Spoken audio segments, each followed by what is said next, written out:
Welcome to the NCAA Baseball Super Regionals presented by Capital One. Today in Durham, North Carolina, history is being made at Duke University. The Blue Devils hosting postseason baseball at 94-year-old Jack Coombs Field for the first time. Tickets, obviously, have been hard to come by. The gritty blue-collar boys swept the Athens Regional and now face a scrappy bunch from Murray State. The Racers, they shocked the Oxford Regional as a 4-seed. They too are making history. It's their first Super Regional appearance. Hi again, everybody. Clay Matvick and Auburn Hall of Famer Greg Olson. It's great to have you with us. Here we have two teams in this Super Regional who have never been to Omaha. Murray hasn't anyway, and it's been since 1961 for Duke. Yeah, I mean, this is just an exciting place to be right now. Duke, like you said, 1961. You got John F. Kennedy. You got Roger Maris's home run year. And it goes that far back. But the last 8 years, they have been on the precipice of getting to Omaha. It's just a matter of now this is the next step. Murray State, 4-seed in the big dance for the first time in a long time. Well, Duke is missing their star center fielder, A.J. Gracia, serving a one-game suspension today. We'll talk more about that in a little bit. Some good news for Duke fans. They're going to get their third baseman, Ben Miller, back from a hand injury. And this is a guy who really makes a difference offensively for the Blue Devils. Yeah, this guy, middle of the lineup, plug and play. One of the best players on this field. 2 home runs, 2 big home runs in the Athens Regional. Just an electric offensive presence, and he is just fun to watch. It's all about pain tolerance. We talked to him pregame outside the batting cage, and it sounds like he is going to be just fine.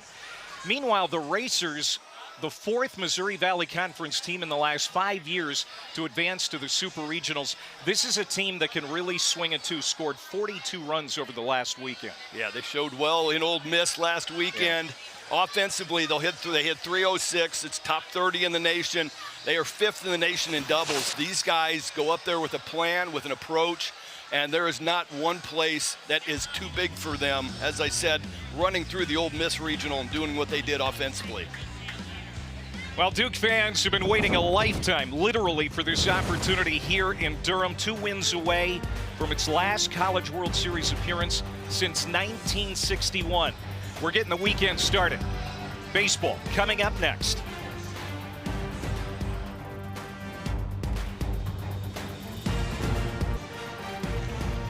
The NCAA Baseball Super Regionals presented by Capital One. What's in your wallet? And in part by Real Steel. Find yours at steelusa.com. And McCormick Grill Mates. Flavor is calling. Now this crowd is ready to go here in Durham as Murray State gets ready to come to the plate for the first time for head coach Dan Skirka. There you see Dustin Mercer in the 2-hole this season, .432 on-base percentage. Doesn't have a lot of home runs, in fact, 0. And that's what we're going to notice here for some of their key players, including Dom Decker in the cleanup spot.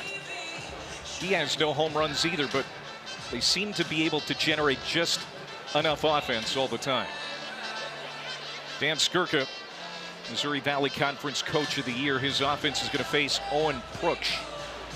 Funky lefty arm slot coming off a solid outing in the win over Oklahoma State in the regional opener. And he's going to get the call today. This is a staff that has a lot of left-handed arms. Yeah, fastball is going to be 89-92. High miss rate for a fastball at almost 30%. So he gets down the hill. He's got full arm extension, almost 7 feet of arm extension down the mound. So he is right on top of these hitters. Well, Chris Pollard, the winningest coach in Duke history, passed Jack Coombs back in February. Of course, this field named after Coombs.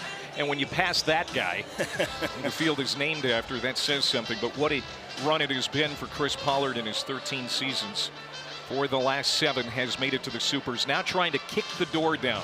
That's been the mantra around here in recent years. Kick the door down. Well, they've got a golden opportunity hosting a Super, something they did not anticipate here just a week or so ago. Well, these guys play real well here at their home field. 29 wins on the season.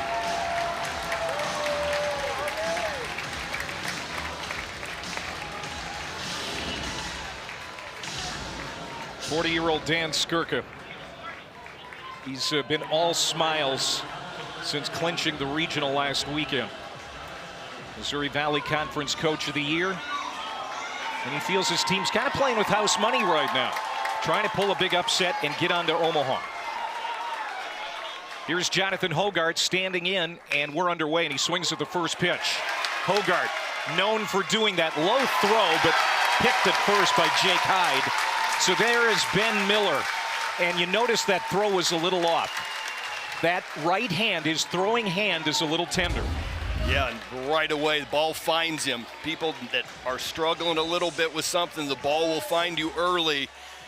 Guided that throw just a little bit. I know he's been out there playing catch. He took batting practice. And now Dustin Mercer at the plate, one of the hottest players in the country the last couple of weeks. What a regional in Oxford, 10 for 18 with 6 runs batted in. He was the most outstanding player. That pitch missed in.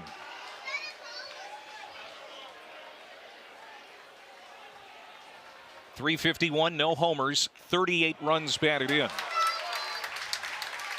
He was also the MVP of the Missouri Valley Conference tournament. Went 9 for 18 there with 7 runs batted in.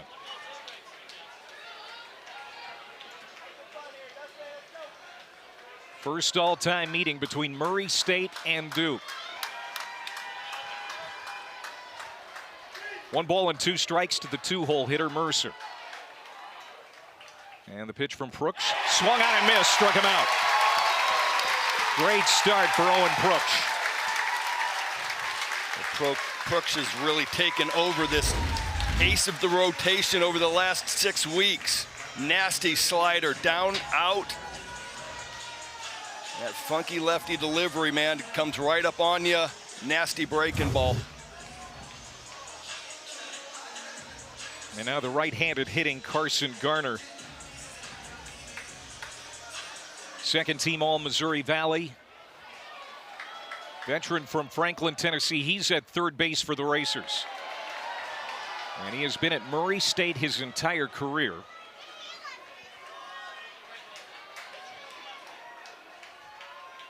Trying to get something going here in the first inning with 2 outs. Let's pop back out of play, 1-1.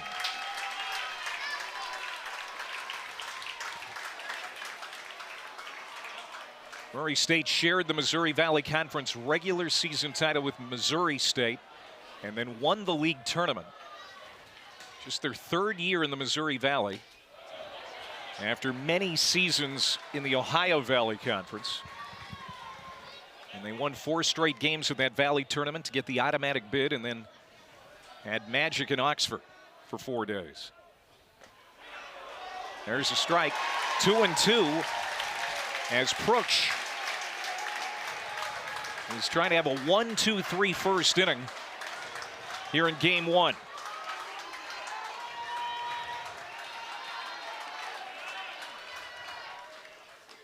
It's up and away. Brooks is one of those reverse splits guys, which means he gets righties out at a 186 clips. Lefties are hitting almost 280.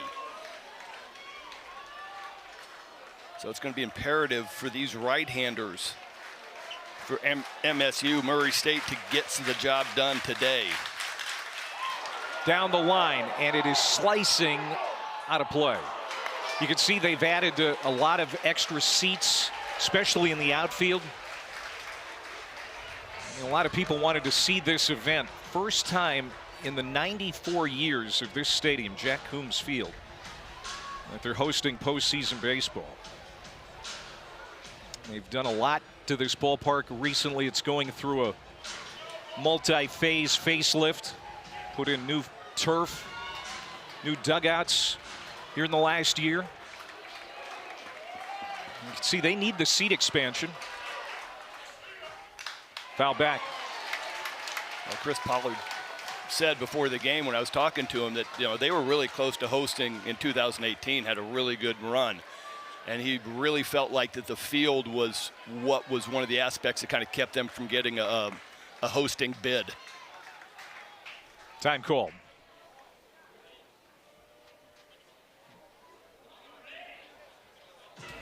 I think a ball got loose behind home plate. This is a long at bat for Garner. Brooks got the first 2 outs quickly. Pitch number 8, swung on and missed. Back-to-back strikeouts for Owen Brooks to end the first. And Duke coming up for the first time in the Supers.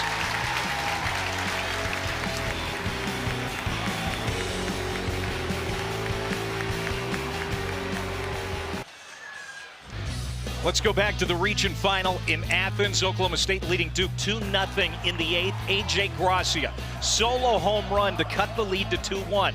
So he puts on the construction helmet. That's their celebration after home runs in the dugout. But then after Duke scores 2 to take the lead, he came out of the dugout with the helmet. That's an NCAA no-no. No props on the field. There you see Chris Pollard getting the news that his star center fielder was ejected from that game and would be suspended for the next game, which is today. And that is a big blow to Duke. It really is. Gracia was having a great season, 2-hole center field. And now he's just not even allowed in the building. Cannot, be here with his team, at least sit in the dugout and be part of the, part of the atmosphere. That part of it is difficult to stomach.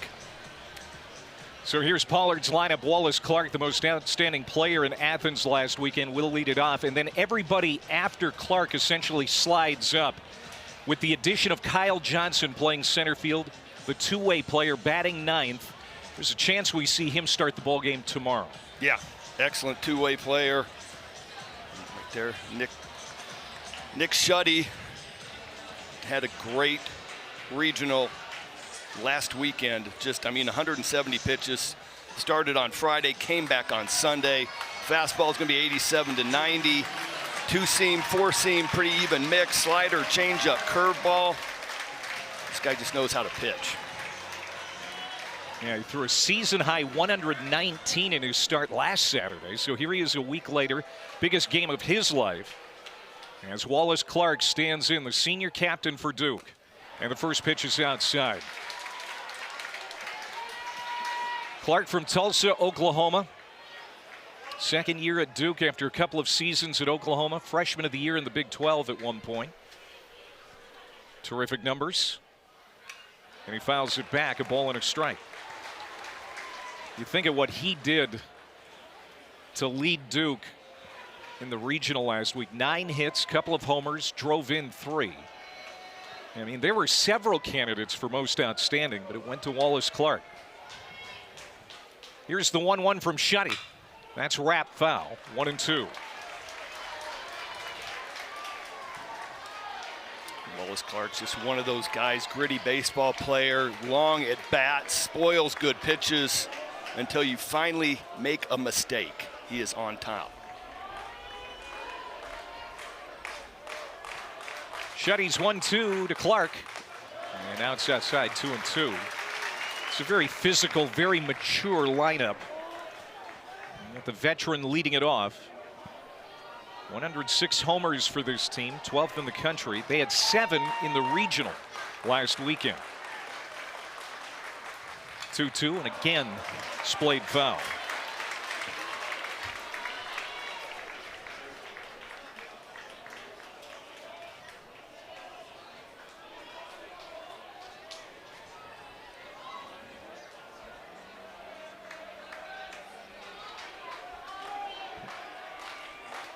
Again, the 2-2 from Shuddy. Man, this is a battle. And this is what a good leadoff hitter will do. Makes the pitcher earn that first out. Yeah, and this is what Duke does. They're very experienced, a veteran team, lead the nation in walks. So they're up there, they got to spoil some good pitches, and then all of a sudden you make a mistake, you come into their zone, and they're going to do some damage with it. 2-2, inside, and now it's a full count. It gets frustrating as a pitcher, Clay. It really does. You're up there and you're making good pitch after good pitch, and the guy's just fouling it off, flicking into the stands. So then you try to do something different. Shuddy goes to a changeup, misses down. Swung out and missed, got him. So Shuddy battles Clark for 8 pitches, but he comes away victorious for the first out. Like I said, you got to change things up. So a bunch of fastballs, bottom of the zone, misses with a changeup. And there's that overhand curveball, about 75 miles an hour. Late break, a lot of depth to it. And now the left fielder, Ben Rounds. We saw this guy fly around the bases in the regional final. Scored the game-winning run from first. Ivy League transfer from Harvard, one of 3 in this lineup from the Ivy League. Chris Pollard did a great job picking up guys out of the portal. And Rounds is behind in the count here, 0-2.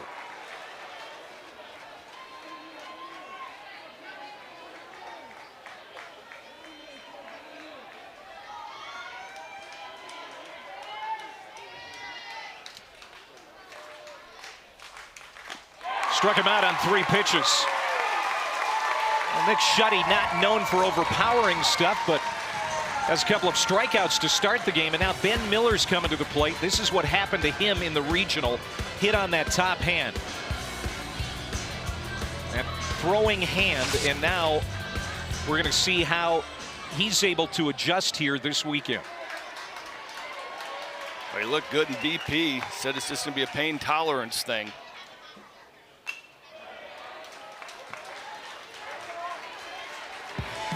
Watch Ben Miller coming out of the dugout during the last out after they clinched the regional, protecting that right hand.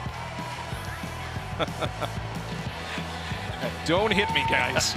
I love you. I love you. This is fun, but don't hit me. I don't really want to get in the hand. middle, but don't touch my hand.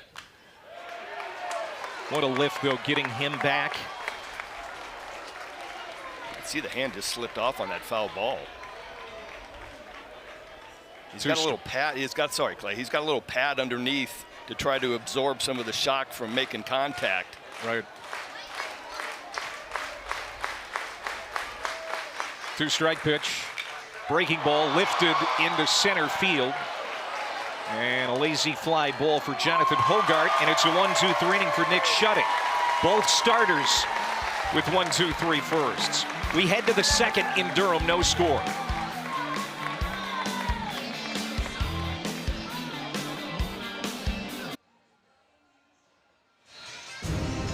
Jack Coombs Field has been on this site since 1931. That picture from the spring of '32. The grandstand pretty much looks like that still. Seating capacity about 2,000. In 2001, they added a hitting facility. Some AstroTurf in 2011, the LED scoreboard in 2019, and it's going through a multi-phase facelift around here, and we've seen their plans. It looks terrific. Everything they've done so far, including the new dugouts, new field, looks terrific. And the fans here eating it up with a spoon this weekend. Super regional baseball in Durham. They didn't think it was going to happen this year. Here we are. No, they did not. And they were able to get it together well enough. The ballpark's beautiful. This is Don Decker leading it off for Murray State. The everyday second baseman. He'll start it in the second inning for the Racers. Indiana native. He has reached in 38 straight games.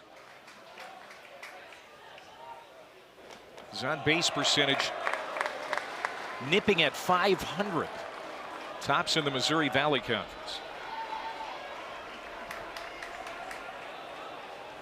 2-1 pitch.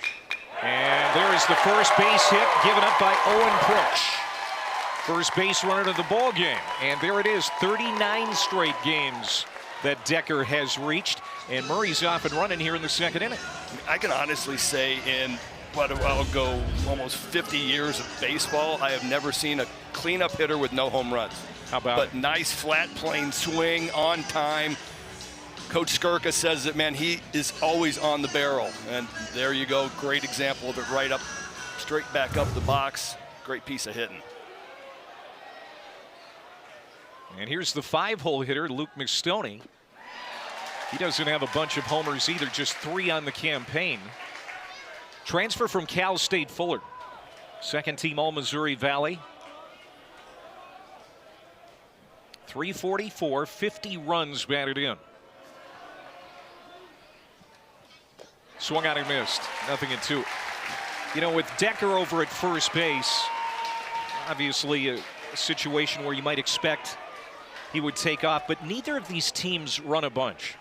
No, Decker's got 9 stolen bases, so he is a threat, but it's just not Murray State's game. It's not Duke's game, at least right now. It's fouled off. Luke Mastoni went 9 for 19 with a home run and a team-high 9 runs batted in Oxford. 5 in the Georgia Tech game alone. But he was left off the all-regional team, so go figure. And they're going to throw over to first. I mean, you do something like that, it should be a given. You would think. They should drive you in a limo to the supers. Oh, it was a little bit of a panic for Luke this morning. He thought he left his jersey back in Kentucky. Line drive, base hit. Back-to-back singles for Murray State.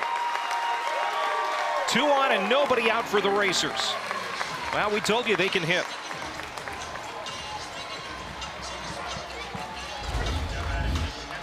Breaking ball down and in, just stays with it. Another flat plane swing, not trying to do damage, just trying to take the ball right back up the middle.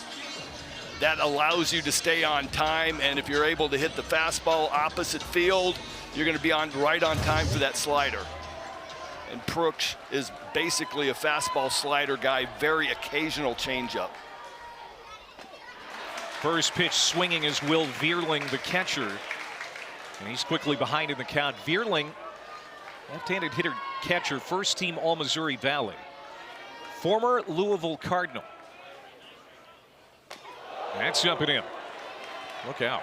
He didn't even move. He didn't even flinch.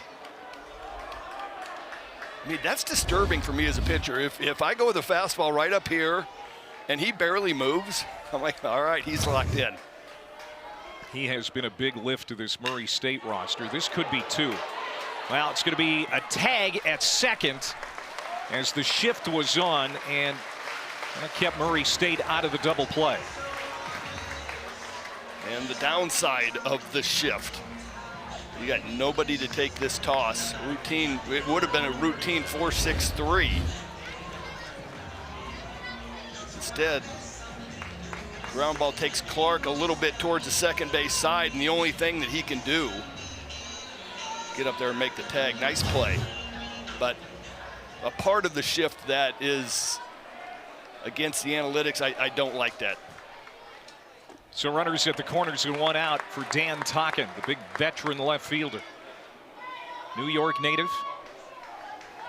Has a team best 72 runs batted in, and he's batting in the 7 hole. Popped up, and it's going to spin out of play. So you're saying it's not a really conventional lineup? It's got some length to it, I'll tell you that does. much. And look at what it was doing in the regional. 362 as a team. 59 hits in the 4 games. 24 went for extra bases. And they scored 42 runs.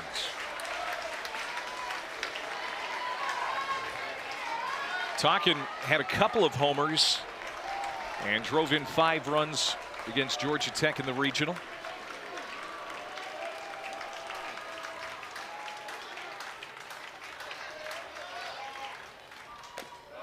And he's going to take that one high. I mean, both these offenses just make these pitchers work. Good takes. They make you get them out inside the strike zone. And as good as they are hitting, that's hard to do. Swung on by Tocken, again popped up. And Kyle Johnson, very athletic center fielder, catches it charging in. His throw home is going to be cut off. And the lead run is scored by Dom Decker. Murray State jumps out in front here in the 2nd inning.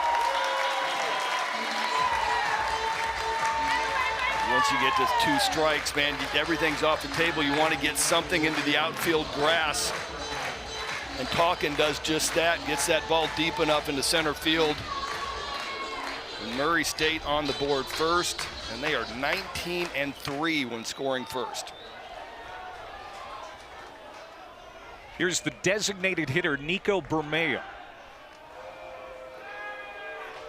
Designated hitting has been a bit of a revolving door for the Racers this year. They wanted Bermeo's right-handed bat in the lineup today against Brooks. We'll probably see right-handed DH the rest of the supers. So many lefties in this Duke pitching staff.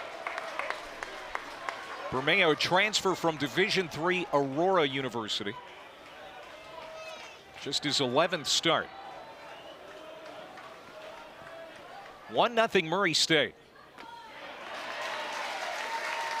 Boy, the community has really been responsive, and Dan Skirka, the head coach of the Racers, just overwhelmed by the support from the Racers fan base, from the alumni.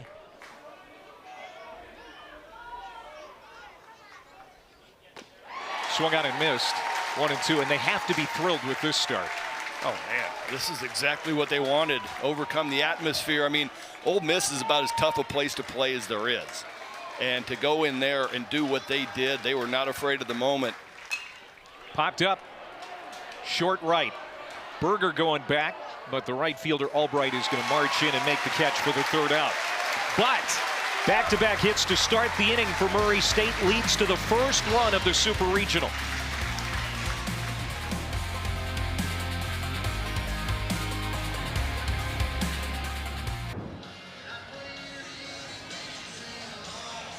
Halfway through the second inning, and Murray State has a 1-0 lead. The Racers, proud program from Murray State University, 90 miles north of Nashville, about an hour-and-a-half car ride. Their original nickname was the Thoroughbreds, and the school changed the nickname to Racers in 1961, but the legendary coach, Johnny Reagan, the baseball coach, he kind of said, no, we like Thoroughbreds. So the baseball program went with Thoroughbred, shortened to Bread sometimes. Up until even just 15 years ago or so. So that's an interesting story. They're just the Racers now, but tell you what, they're striking fear into college baseball the way they've been playing the last couple of weekends. Murray State has scored first in 4 of the last 5 NCAA tournament games now. As Jake Hyde is at the plate here for Duke. 6'4", 205-pound first baseman. Veteran presence. It's been a solid first year at Duke. Grad transfer from Georgetown. Nick Shuddy's pitch fouled off. Shuddy had a 1-2-3 first inning with a couple of strikeouts. Yeah, showed real well. I mean, it's for me, it's an Auburn guy. It's a Tim Hudson comp for me. Low, gets down the hill, low drop and drive. Really works that two-seamer. He'll mix in some four-seam up, but it's really a nice look. I mean, he'll be 92 most of the game. You wouldn't know if he's at 60 pitches, 3 pitches, or 120. It's just the way he's built and his work ethic. 1-2. Clay, you feel like we're going to see a lot of long at-bats today? Well, the way these offensive approaches have looked here the first inning and a half, I would have to agree with that.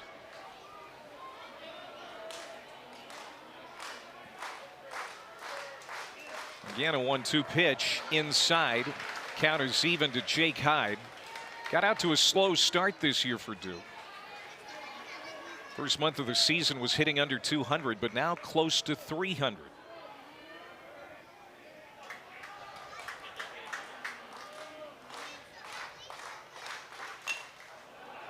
And another one that's going to get foul and out of play. Such a slow start that they took him out of the lineup for a weekend, tried to reset everything, and he got back, and it's like my partner Clay said, he has gotten hot, and there's a good look. 314, 7 home runs last 25 games. Lifted, could be playable for Dan Tocken in the corner. He's going to reach up and make the catch. First 4 retired by Nick Shuddy. Well, the NCAA Super Regional coverage continues this weekend across ESPN, ESPN2, ESPNU, and ESPN+. For more information, visit ncaa.com, the home for all 90 NCAA championships. Nice day here in Durham, a little humid, alongside Greg Olson on Clay Matvick. As Nick Schutte has set down the first 4 Blue Devils he has faced, as Tyler Albright comes to the plate for the first time in the series. That hit him. Well, Duke doesn't need to be taking any more body blows, I should say. We saw what happened to Ben Miller in the regional, but they do appreciate their first base runner, and it's Tyler Albright. Breaking ball just gets away. Albright gives a little bit, does enough so that the umpire doesn't think that he leaned into it. Pitch at 77 miles an hour. It's not real hard for these guys to get out of the way. And this is a challenge now for Schutte, pitching from the stretch for the first time, and the team's stolen base leader is at first base in Tyler Albright. He has 14 stolen bags on the year. As Sam Harris, sophomore DH, comes up. Only had 4 at-bats all of last season, but he's been a critical component of this year's Duke team. Swung on and missed. Ball and a strike. Yeah, he really struggled with the off-speed pitches last year. There was a lot of swing and miss in his game. Went to the Northwoods League, bought into a different approach hitting. He's really taken out that factor of the swing and miss and gotten a lot better approach at the plate.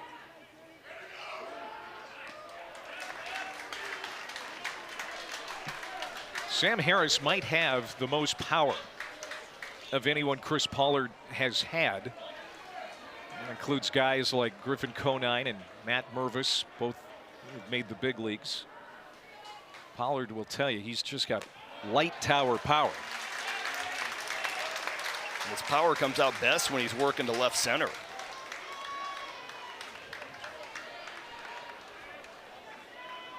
Wind is starting to gust a little bit and blowing out. Runner goes. Swung on and missed. Here is the throw down, and it's way late. Great jump for Tyler Albright. Stolen base. He's in scoring position with 1 down for Sam Harris. Vierling's been pretty good this year on throwing out base runners, but just a great jump by Albright. Vierling had little to no chance.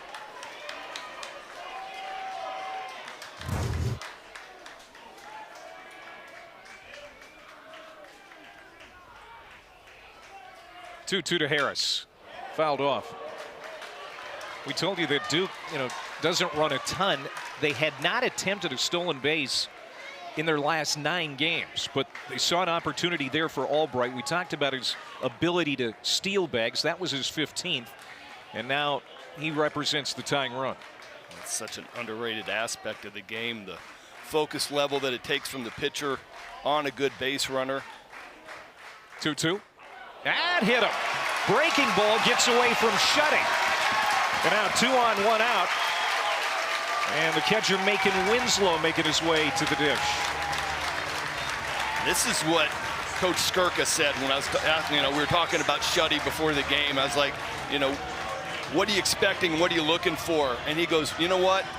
He's going to have a really good game if he's able to stay away from the self-inflicted base runners. 2 back-to-back hit by pitches, exactly what Skirka said. He finds a way to self-inflict some damage on himself, and now it's a matter of navigating some of the traffic. He's hoping for a ground ball now, as Macon Winslow is up, the sophomore catcher. Coming off a great weekend. Winslow is on that Athens All-Regional team. He's been their everyday catcher all season.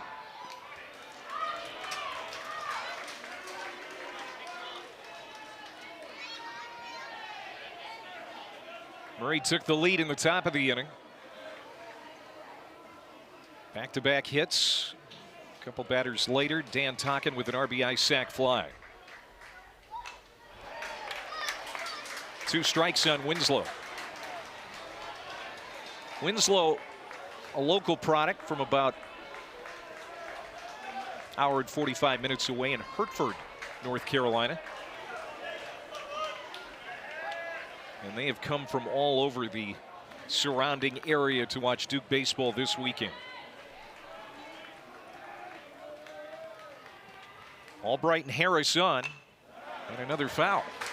Again, Duke has made Nick Schutte earn everything so far, even though it was a 1-2-3 first inning. They saw a lot of pitches, and now they are making him earn it here. 2 on, 1 out. I did like the 0-2 fastball, staying in attack mode, not trying to waste a pitch. That's outside.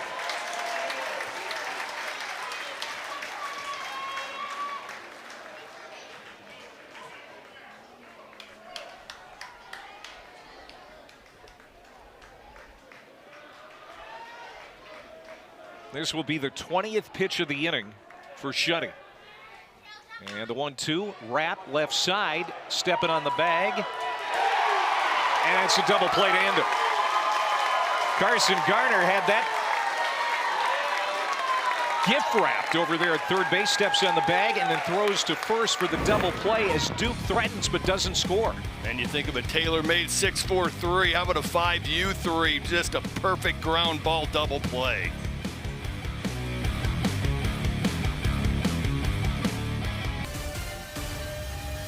Nearby the Duke University campus, one of the prettiest campuses in the country. A reminder, the UFL semis are tomorrow.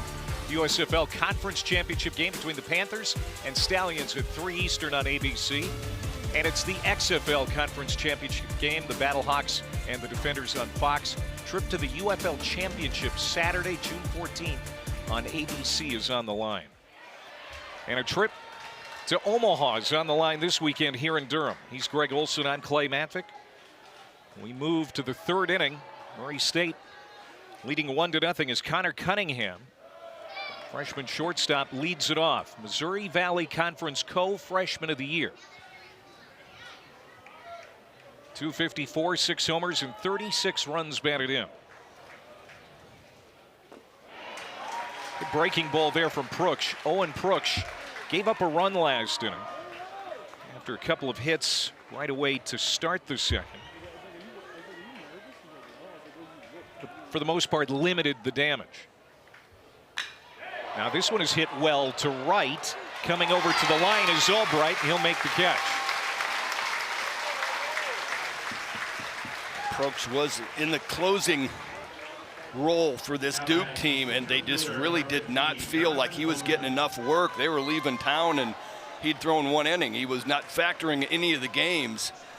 And so Chris Pollard really felt like, and they made the decision to move him into the rotation. He's one of their best arms, and he has flourished, and this Duke team has flourished once this guy got the Friday night starts for Duke. Jonathan Hogard now for Murray. Hogard grounded out to Ben Miller at third on the first pitch. And Hogard known to jump on the first pitch. In fact, he had a leadoff home run game 1 of the regional last weekend. He has 6 leadoff homers. He's tied for most in the country. Loves to hit that first pitch, too. But you think about it, though. Every game, the guy starts out with a strike. You know, here's the first pitch fastball. It's kind of like a token. I'm going to take it, and you're going to get ahead, and we'll start the game. Not with Hogard, no. He's going to ambush first thing that he sees. Second year in Murray State for Hogard. Transfer from Louisiana Tech. That's down and in, 2-2. I never really liked guys like that. They would ambush your first pitch, because then all of a sudden, okay, I got to do something different. I can't just go with a fastball and try to get ahead. He's not going to let me.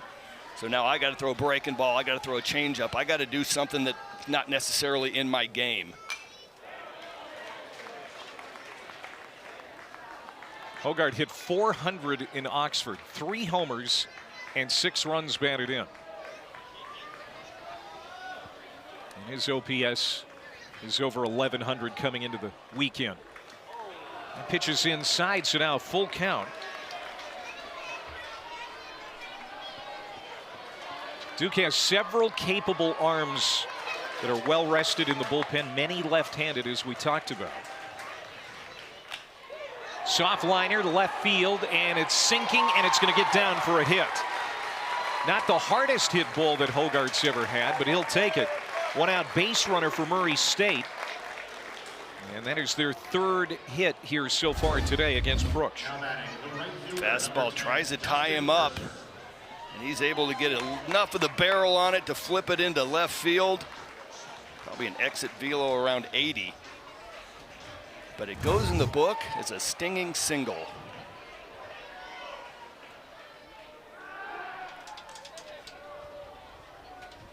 Hogarth has 7 stolen bags on the year.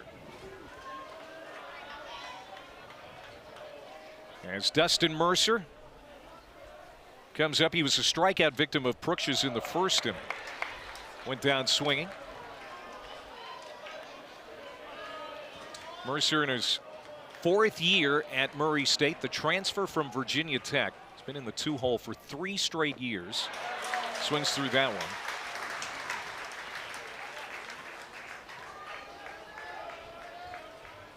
And it's not like Mercer hasn't had home runs in the past. He doesn't have any this year.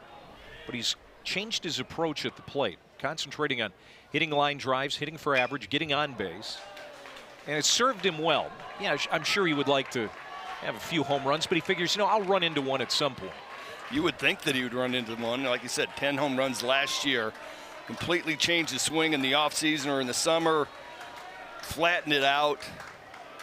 Well, that's resulted in a .351 batting average. So whatever he did is working. Yeah, can't argue with the results.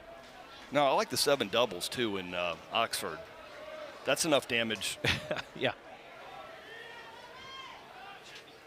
Swung out and missed, struck him out. 3rd strikeout for Brooks. And that's a big second out, as Carson Garner is due up now. Almost identical to what happened in the first inning. Slider starts out and gives the impression of being a strike and then dives out of the zone. Mercer gets the bat started, just unable to lay off of that wipeout slider. Garner struck out against Brooks 2 in the first inning. That one's in the turf. Look out. Winslow has to chase. And now Hogarth gets to second base. That is the one pitch. And we're talking to Coach Pollard. Brooks has 3+ pitches. This is a changeup. He's trying to show it. He does not command it very well. He's thrown it for 42% strike ratio. It's just something he shows. It's not a pitch that he's intending to get outs with. And that one cost him 90 feet. And now he has to deal to Carson Garner. 16 home runs on the year, 46 for his career. That's second all time at Murray. Also second in runs batted in all time.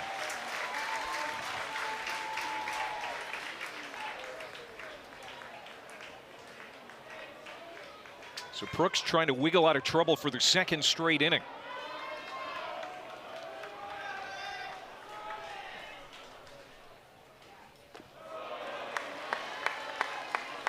Three and 1.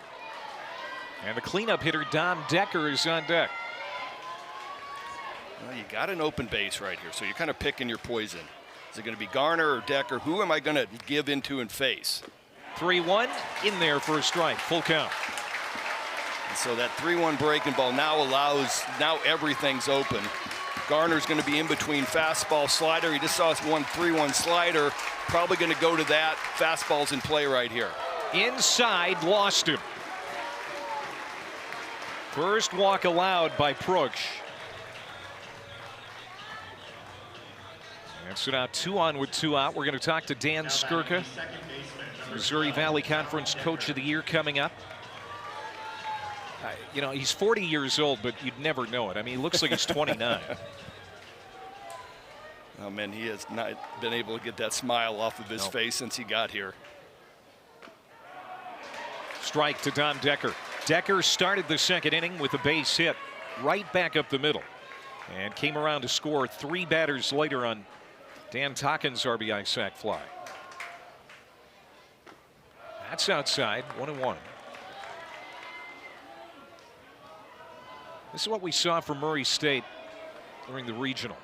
Early pressure offensively. And we're seeing it again. 1-2. Nice job by Probst to land those sliders. Kind of go up with a game plan. When you're basically a two-pitch pitcher, you're really focused on one pitch versus a guy. And that's the pitch you got to get him out with. 2-2. Decker's too good of a hitter to just sit there and think that you're going to be able to throw 5 or 6 straight sliders to him. He's seen it, he's seen the spin, he's seen where it's coming out of the hand. Check this swing, full count. So Dom Decker works it full. He's making Winslow's had a busy physical inning behind the plate here for Duke. See, that's the kind of leadership that Winslow has grown into here at Duke. He's done such a great job controlling the running game this year. 3-2 pitch. Back up the middle, base hit. 2-hit game for Decker. We'll see if this scores a run. Throw to the plate, offline and not in time. Dom Decker, RBI single in the third. It's 2-0 Murray State.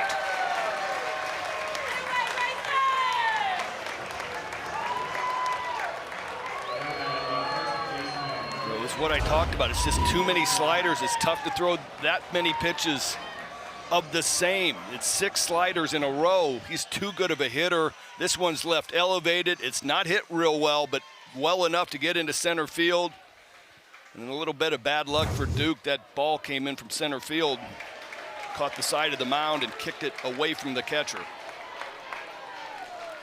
And now Luke Mistoni, who had a single right back up the box his last time to the plate. And the first baseman peels that off foul. 2 strikes to Mistoni.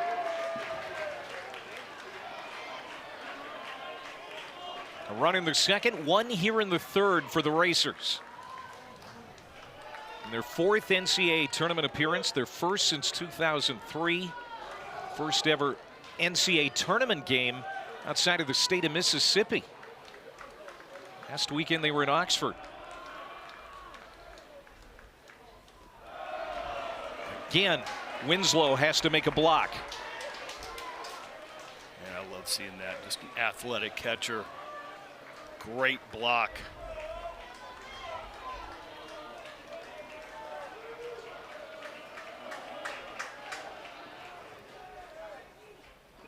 And again, Winslow, like a hockey goalie, keeps it in front. That is such an art. It really is. The ability to get in front of it and then also have the upper torso at a downward angle so the ball drops straight in front of him. 2-2 put in play. And that's going to end the inning. Taking the short one is Wallace Clark. But Murray State gets a couple of hits in the inning. An RBI bingo from Dom Decker. Plating the second run of the ball game. And Murray State, after 2.5, leads it 2-0 in Game 1 of the Durham Super Regional.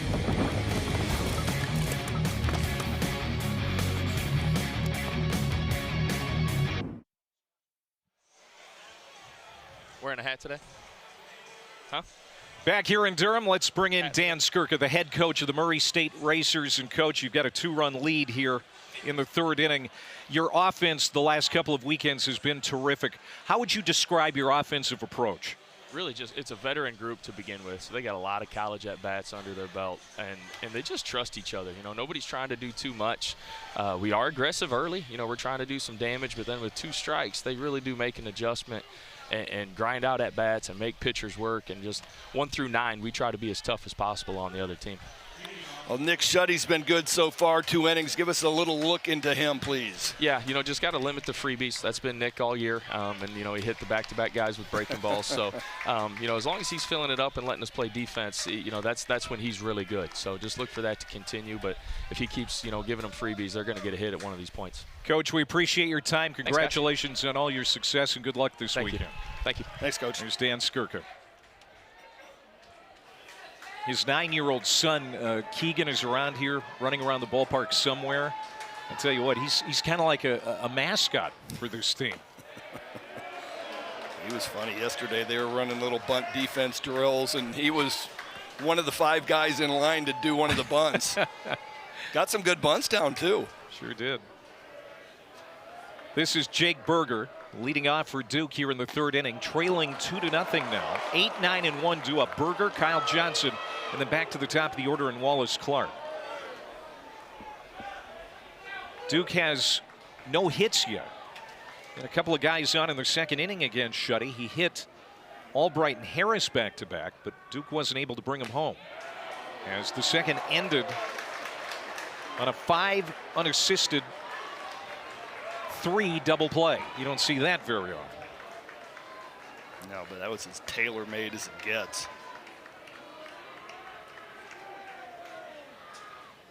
Swung on and missed by Burger. And now it's full count. Jake Burger, another grad transfer, was the team captain at Harvard last year. He has started every game at second base for Duke. Infield played to the right, and the pitch is high and outside. Walked it. So like you said, Greg, the biggest thing for Nick Shuddy is don't hurt himself. And, well, we've seen him do that a few times here so far in the first 2 innings. Yeah, and you know, I'm a pitch sequence guy. So, okay, 3-1, it's time to challenge him. Leadoff guy, 8-hole, throws a fastball, swing and miss. And then I don't understand going to a breaking ball right there that he has not thrown for a strike yet today. First walk for Duke this weekend. That's their 393rd of the season, which leads the country. So Burger is on for Kyle Johnson. Tremendous athlete out of Leesburg, Virginia. He's in center field today, the two-way star. Has been the Saturday starter most of the season, getting the start in center because of the suspension to A.J. Gracia, who will be back tomorrow for Duke. Just a 1-game suspension. Well, if you're thinking it might be a good spot to bunt, that's neither one of these teams' game. 14 sack bunts for Duke, 7 for Murray State.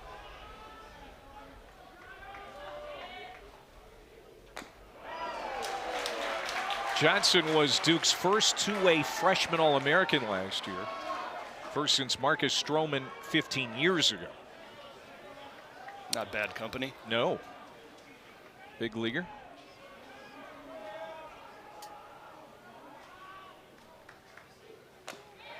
It's outside. So now here's Shuddy dealing with command issues. He's hit a couple. He walked Burger to start the inning. 3-1 count to Kyle Johnson, the 9-hole hitter, with Wallace Clark in the on-deck circle. Oh, this is hammered to center. Hogart going back. He's looking up. He'll watch it go. Goodbye home run. 2-run shot for Kyle Johnson. And Duke has tied it up at 2.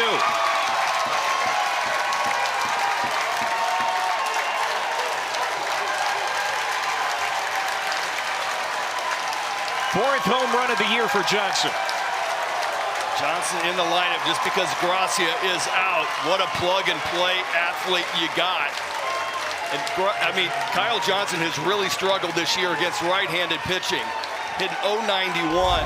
This 3-1 fastball is right down Broadway, and it's headed out in the other direction in a heartbeat. You think Johnson knew it was gone?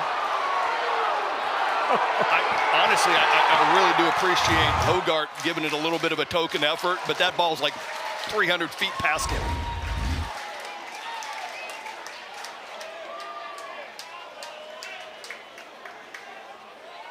That's admiration. And so now Duke has some momentum as Wallace Clark pops it up on the infield. The shortstop calling everybody off. The ball drifted on him. And Cunningham puts it away. So there's the helmet now, the construction helmet that Duke wears after home runs. You know, they have this blue collar sentiment going around this program, and that's a nod to Chris Pollard's dad, who used to get up at 4:45 for work every morning and He did that for 33 years. He said, if I ever lead a baseball program, I'm going to be a blue-collar head coach. I want blue-collar players. So that's kind of the mantra. And it really works for this Duke bunch. Well, I mean, you got all these old guys, grad transfers, guys that have been around college baseball for a long time, and they understand the game is hard, and you got to work at it hours. Ben Rounds wraps it to second for their second out. We're going to talk to Chris Pollard coming up just a little bit. 7th NCAA tournament appearance since taking over as head coach at Duke. Prior to Pollard's revival of this program, they had a 55-year stretch without an NCAA tournament appearance. What a job he has done. I mean, these guys are almost getting to be regulars in the postseason. Last 8 years has just been rock solid. And it's all due to that man, Chris Pollard.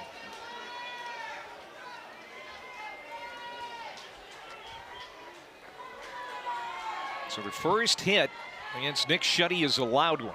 2-run homer by Kyle Johnson here in the 3rd inning to tie the game. Shift is on against Ben Miller here. As they load up the left side, Miller flew out to center his first time up. Again, still dealing with that hand injury that kept him out of the regional final.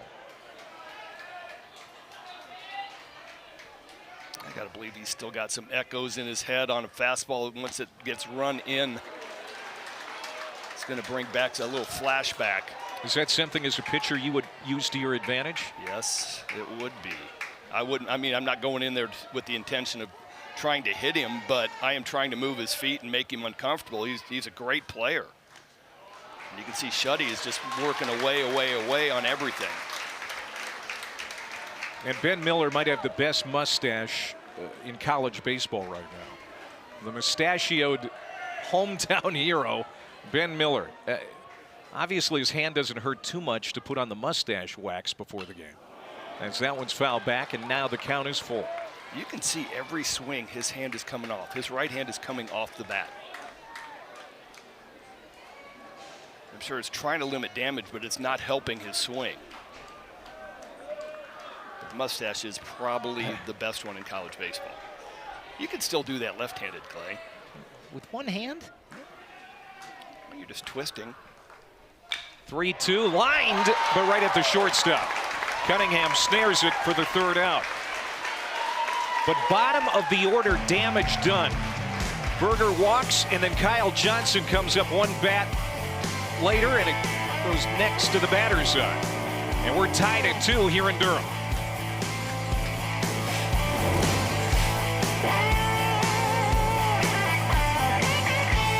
Fire it up. The all-new Dragon Flame Grilled Whopper is here at BK. Bold, juicy, flame grilled, and ready for adventure. Experience a new kind of flame at Burger King.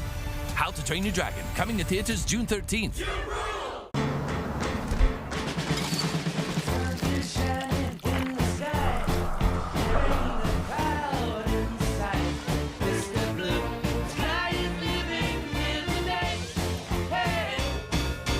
We hope you enjoy your new vehicle, Brian. I sure will, thank you.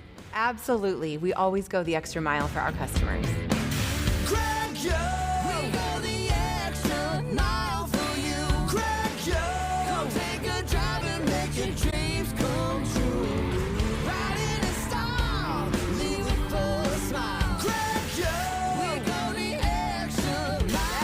Dad, thanks for the new ride.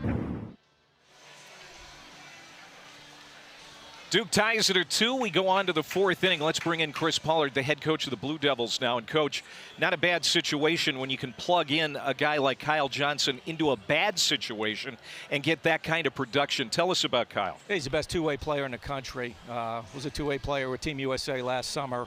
You know, we talked yesterday. He's gone through some swing iterations and some stance changes over the course of the year, and at times, you know, had his struggles as he was working through those.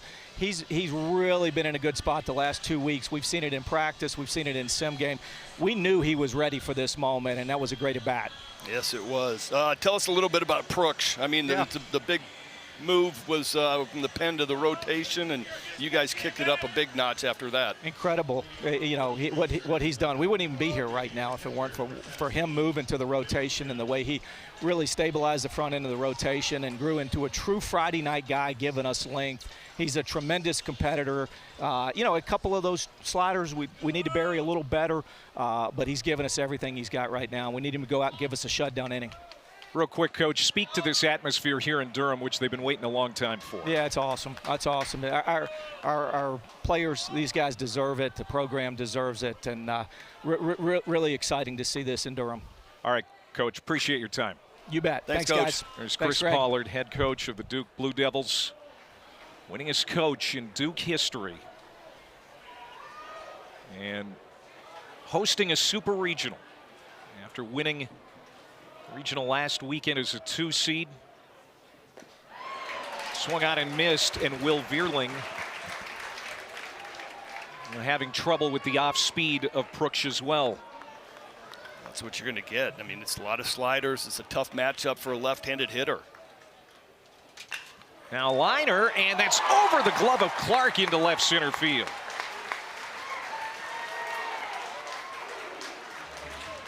Hit number 4.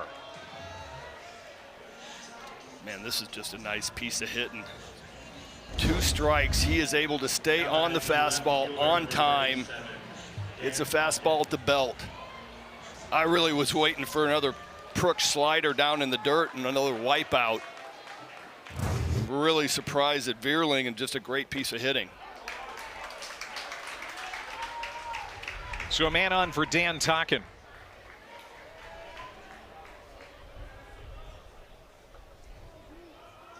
Tocken, the RBI sac fly to center. That scored Dom Decker to get the scoring started for Murray.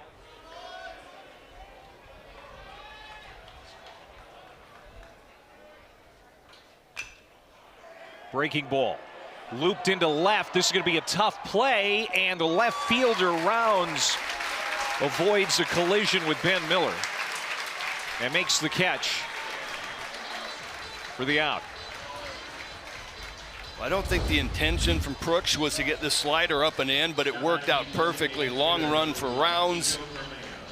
He has priority over the shortstop, Wallace Clark. Nice job of communication. So Tocken is retired for the first out. And that brings up Nico Bermeo again. Bermeo is 0 for 1, flew out to right.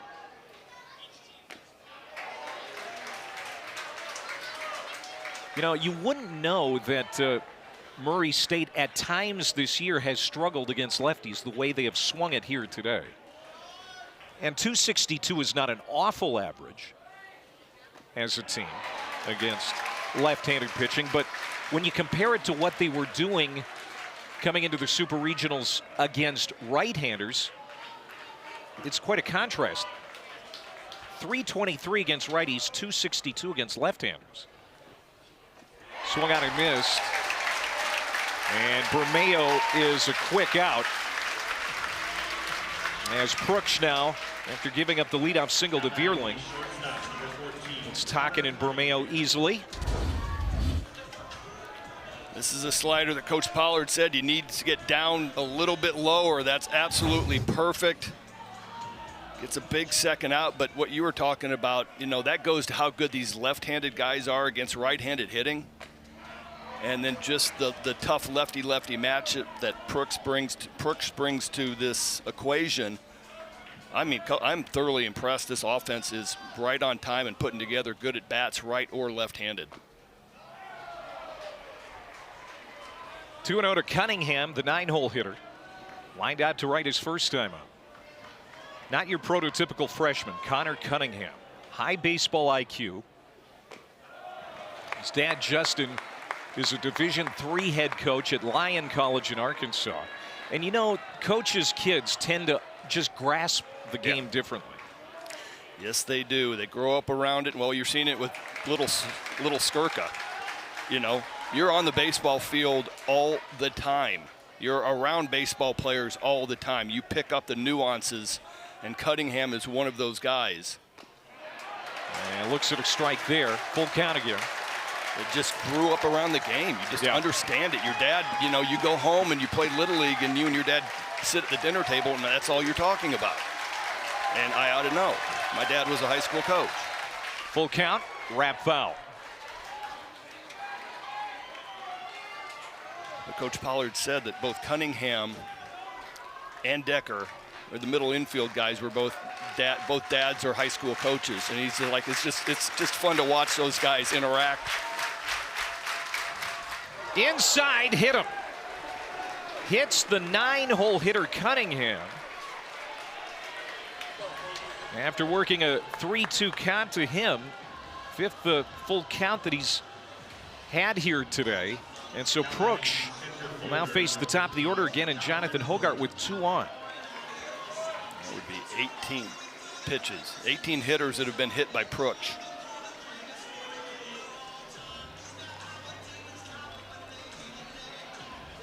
Pruksch had that easy 1-2-3 first inning, but the innings since have been more of a challenge for sure.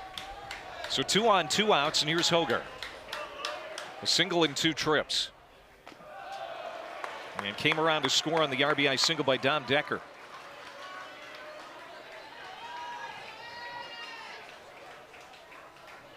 Game tied at 2 here in the 4th inning, and time is called.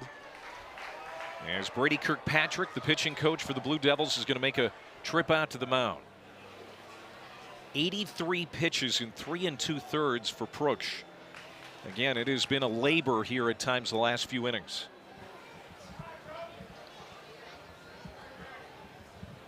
Well, here's tomorrow's Sunday night matchup. Sunday Night Baseball, and it's a great rivalry. Of course, the Red Sox and the Yankees. The Yankees leading the AL East, 7 Eastern, 4 Pacific on ESPN. Coverage begins at 6 Eastern, 3 Pacific with baseball tonight. Sunday night countdown. Yankees taking game 1 of that series 9-6. We'll see what happens tonight and tomorrow night.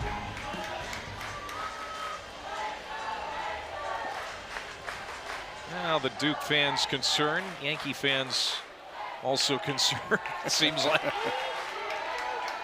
Yankees fans are always concerned.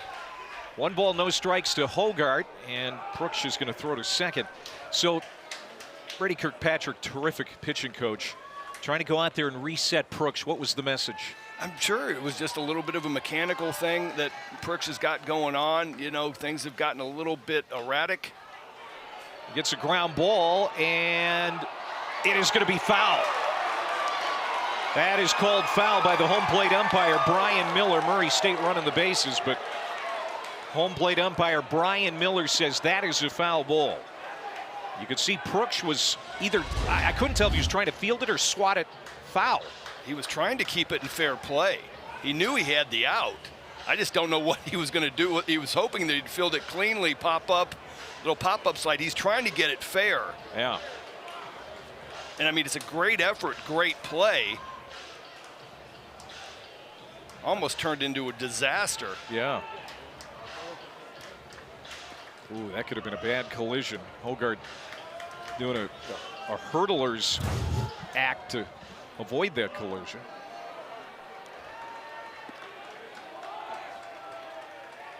One.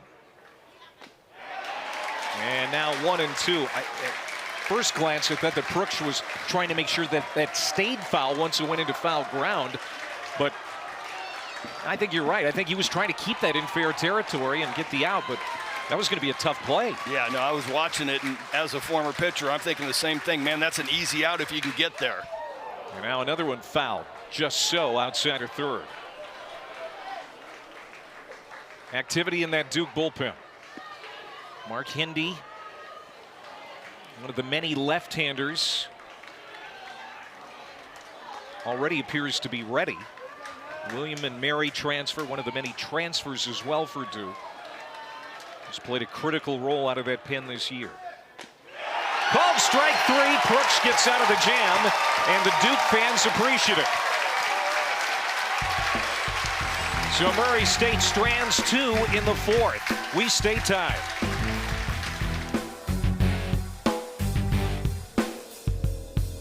Fire it up. The all-new Dragon Flame Grilled Whopper is here at BK. Bold, juicy, flame grilled, and ready for adventure. Experience a new kind of flame at Burger King. How to Train Your Dragon, coming to theaters June 13th. Discover confidence, comfort, and class in your new vehicle from Woodhouse Buick. View our inventory and offers in-store or online at WoodhouseBuickGMC.com. Woodhouse Buick GMC. We are professional grade. In your neighborhood, there's a place so good. It's so nice to be part of store learn from me. 80% lean ground beef is just $4.88 a pound. Athena melons are only 99 cents a pound. Lay's kettle cooked chips or rolled gold pretzels are just $2.88. Tyson chicken is only $6.98. Welcome to Fairway, your Fairway family. Got one more, Antoine. With USPS Ground Advantage, it's like you're with us every step of the way.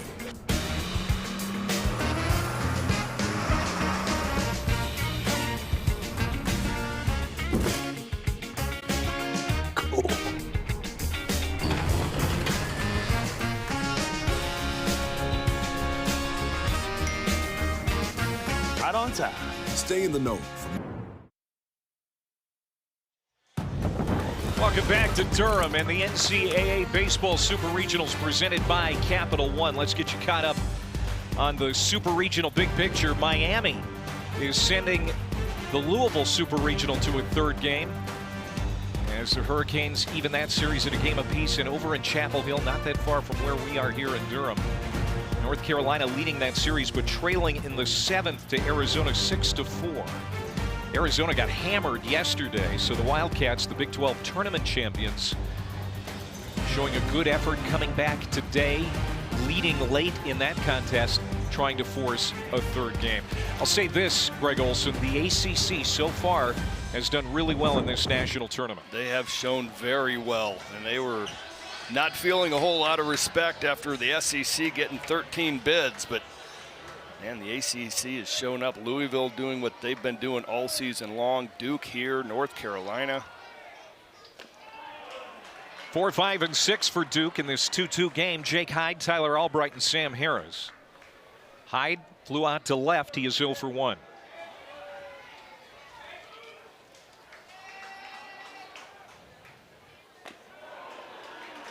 Jake Hyde was 2-time All-Big East at Georgetown. He's a Connecticut native and has been a really solid presence in this lineup in the middle of the order and has been terrific at first base. And here's Nick Schutte pitching from behind again. 3 balls and no strikes to the leadoff man in the inning.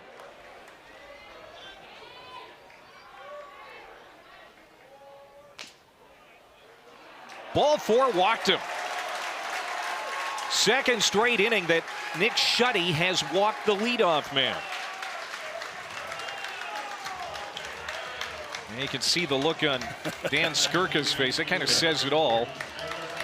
There's his son Keegan with the sunglasses on the hat there. He's 9 years old and he looks concerned too. That's little Skirk. He's been active. They've had a tough time putting a camera on him. I would be too. My dad's coaching in the biggest game of his life and school's out. And I want to be in the dugout. Yeah. That's it. I want to be in the dugout. Like, I cannot believe you're making me sit in these seats. Tyler Albright was hit by a pitch. And that one's inside. Checked his swing. Did he go? Yes. First base umpire Greg Harmon said he did go on the appeal. Remember now, last time that Schutte walked the leadoff man was last inning, and then the next guy hit a 2-run homer. That was Kyle Johnson. Albright has 10 homers on the year. Takes a strike here. It's 1-2.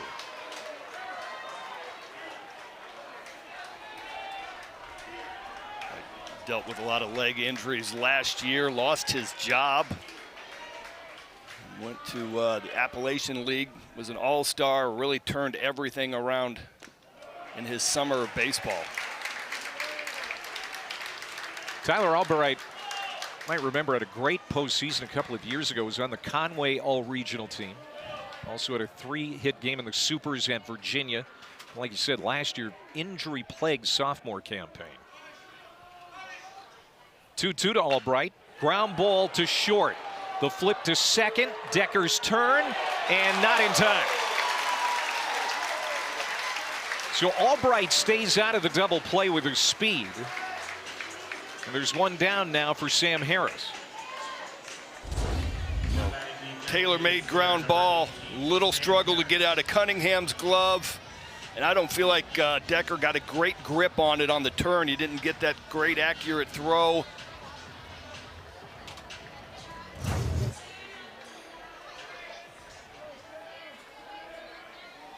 In the Missouri Conference, a lot of good fielding teams in the Missouri Valley, but Murray State had the best fielding percentage in the MVC, .978. Nearly turned that double play. Already turned one today. One out, man on for Sam Harris. And that was something that Coach Sturka really pointed out in our conversation with him yesterday was, all right, hey, if we want to take this next step, our defense is a weakness. And they really worked hard in the fall and early spring on shoring up the defense. And like my partner said, .978 fielding percentage, 27th nationally, best in the MVC.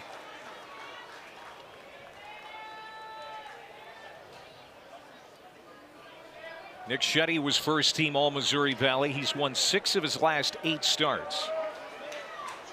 He's been battling himself at times here so far. Walks and hit by pitch. The 0-1 to Harris. Swung out and missed, 0-2. Again, he doesn't overpower hitters. No, I mean, you look at that one, the 88, it's a little bit of a two-seam horizontal movement, you know, takes it off the barrel of the bat. Trying to see what home plate umpire Brian Miller and Chris Pollard were talking about. But he does enough. I mean, he just a little change of speeds, 89, 90, 87, you know, just moves it around a little bit. Good sink action. Albright at first, the 0-2. Flailing away there is Harris. And Shetty got him for the second out. We have not seen that pitch very much. Change up, bottom of the zone. Really gets inside of it, almost like a screwball action. It's been a big pitch for him this year, 43% swing and miss rate. Nick Shetty, a transfer from Motlow Community College in Tennessee. On a big stage here in Durham today, has 2 outs. As Winslow's at the plate. Winslow grounded into that inning-ending double play in the second.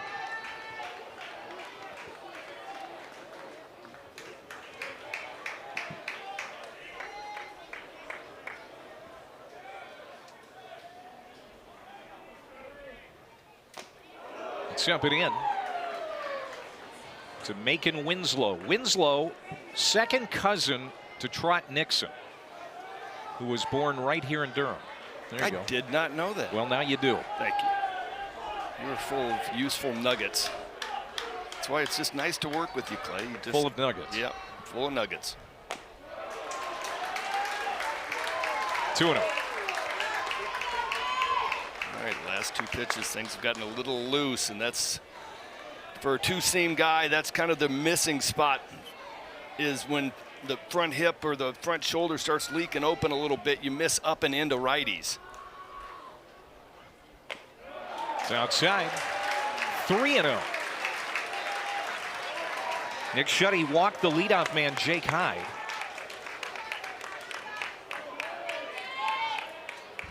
He was able to get a ground ball force out and struck out Harris, now trying to get out of this 4th inning unscathed in a 2-2 game. And he walked another one. Now that's the 3rd walk allowed by Shetty, plus he has hit 2. With that said, he's battling. He is battling. I'd like to see somebody come out here and talk to him. He's flying open. It's really obvious to me sitting up here.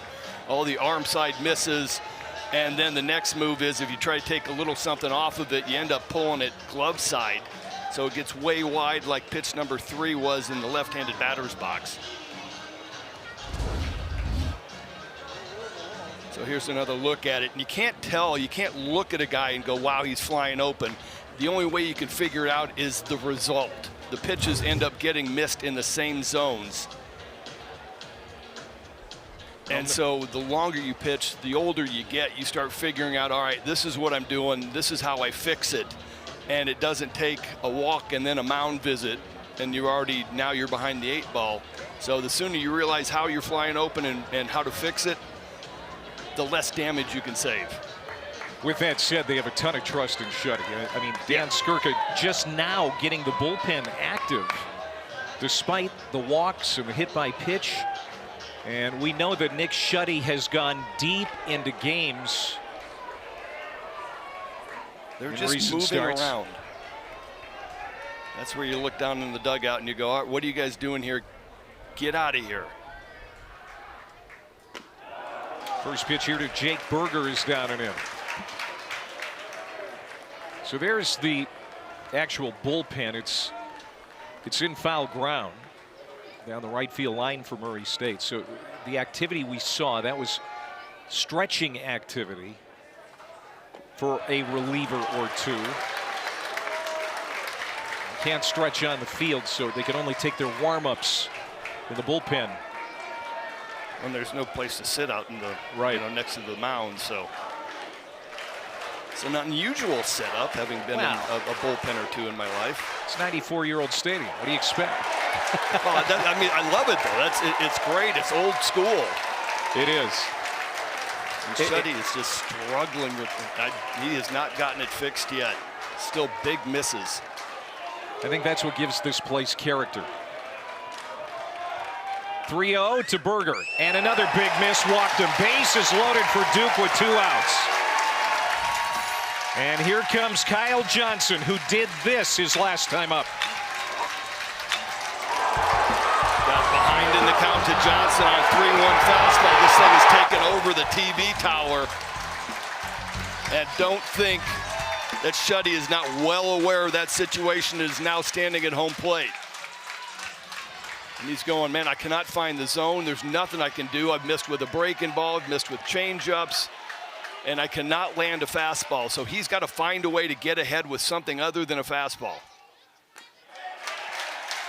That home run for Kyle Johnson, his 4th of the year, but his first in months, going back to February. I mean, this was a guy who's, you said, two-way player.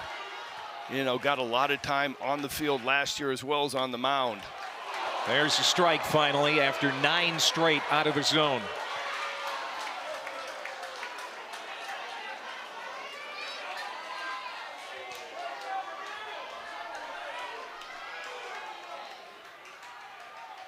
Nick Shuddy trying to bear down that pitch inside, 2-1.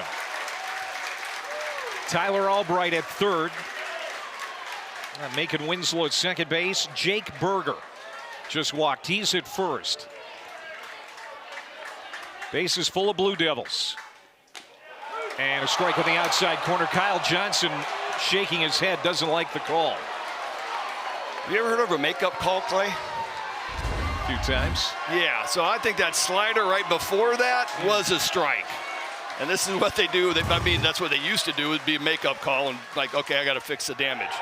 Breaking ball inside, just missed the inside corner. Now Nick Shuddy not happy with the call. Now we're like 3 makeups deep right now. I don't even know where we're at. Yeah. Here comes the crowd to its feet. Bases loaded, 2 outs. 3-2 to Kyle Johnson, 2-2 game. Hammer, left center, deep, carrying, bounces over the fence. And Duke is going to take the lead.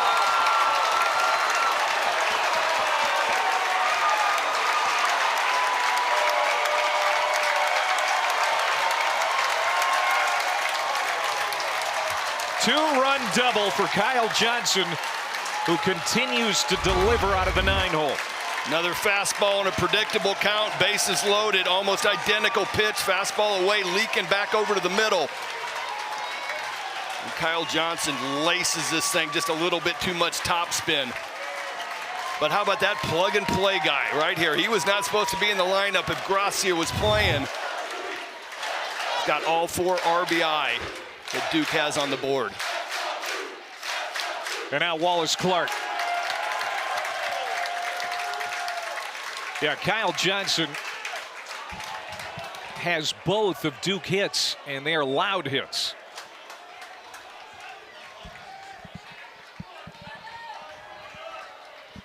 And now time call.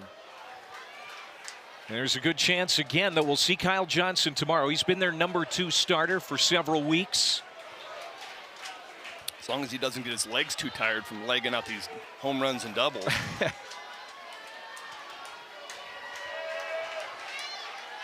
Wallace Clark now trying to add to the lead. Wallace Clark was on that Oklahoma team that was a national runner-up in 2022. As you look at the Murray State bullpen, Dylan Zenko, left-hander, getting loose. And this one's going to get to the backstop. Glove comes off of Vierling. Play at the plate. Not in time. Vierling came diving back without his glove. And Berger scores to make it 5-2. Well, Vierling did everything he could. This changeup gets spiked. You could see the initial reaction by Vierling was he wanted to backhand it, then he tried to get in front of it and body it up.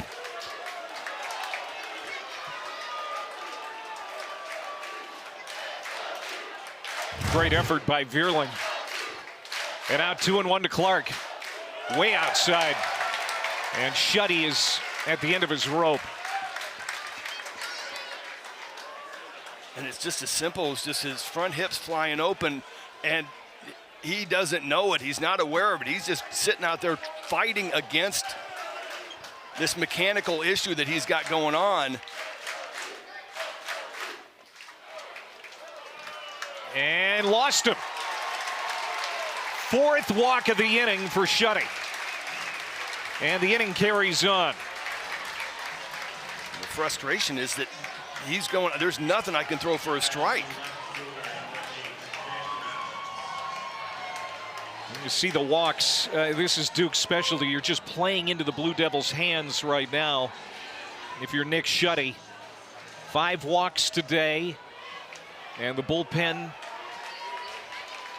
has Zenko getting close to being ready. This will be pitch number 32 of the inning for Nick Shuddy.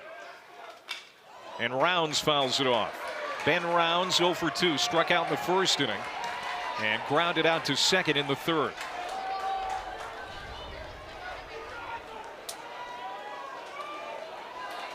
Nick Shuddy pitched on Monday, pitched twice last weekend. 119 on Saturday, the number of pitches. As this one is lifted to center, it's going to stay in the ballpark for Hogard. And the inning is finally over, but Nick Shuddy on a short week of rest, struggling with control, and Kyle Johnson has been his biggest nemesis.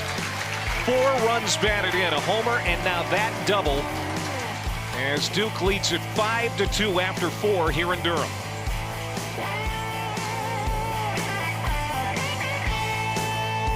The new How to Train Your Dragon menu is now at BK. Get it before it disappears. Oh, toothless. Bold, tasty, and dangerously delicious. How to Train Your Dragon. Coming to theaters June 13th. For 25 years, Greg Young Automotive Group has been your trusted hometown dealer. And now we're giving back. To celebrate, we're giving you a 5-year complimentary maintenance package with every new or used vehicle purchase. With a massive inventory, top dollar for your trade-in, and a commitment to exceptional customer service, it's no wonder why people keep coming back. Greg Young, we go the extra mile for you. At Planet Fitness, there's strength in numbers. The number of different workouts to do. 1, 2, 3. Different clubs to do it in. Friends to do it with. Looking good, everybody. Yeah, we are. And the number of ways to recover from it all. You got this. Come on. And it all adds up to one membership. The Planet Fitness Black Card. Access any location, bring a friend anytime, and recover in the Black Card Spa. One more, everybody. We're all strong on this planet. Planet Fitness.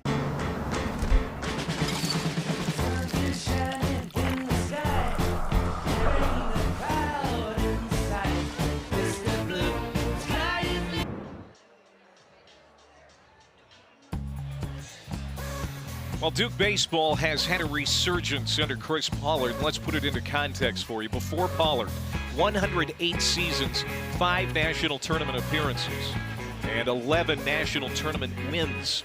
Look at since Pollard came 13 years ago. 7 NCAA tournament appearances, bunch of wins. This is the 4th super regional appearance. But what they're trying to do this year is kick the door down. They've been close before, but they've never been to Omaha under his leadership. Been to Omaha 3 times. Comebacker.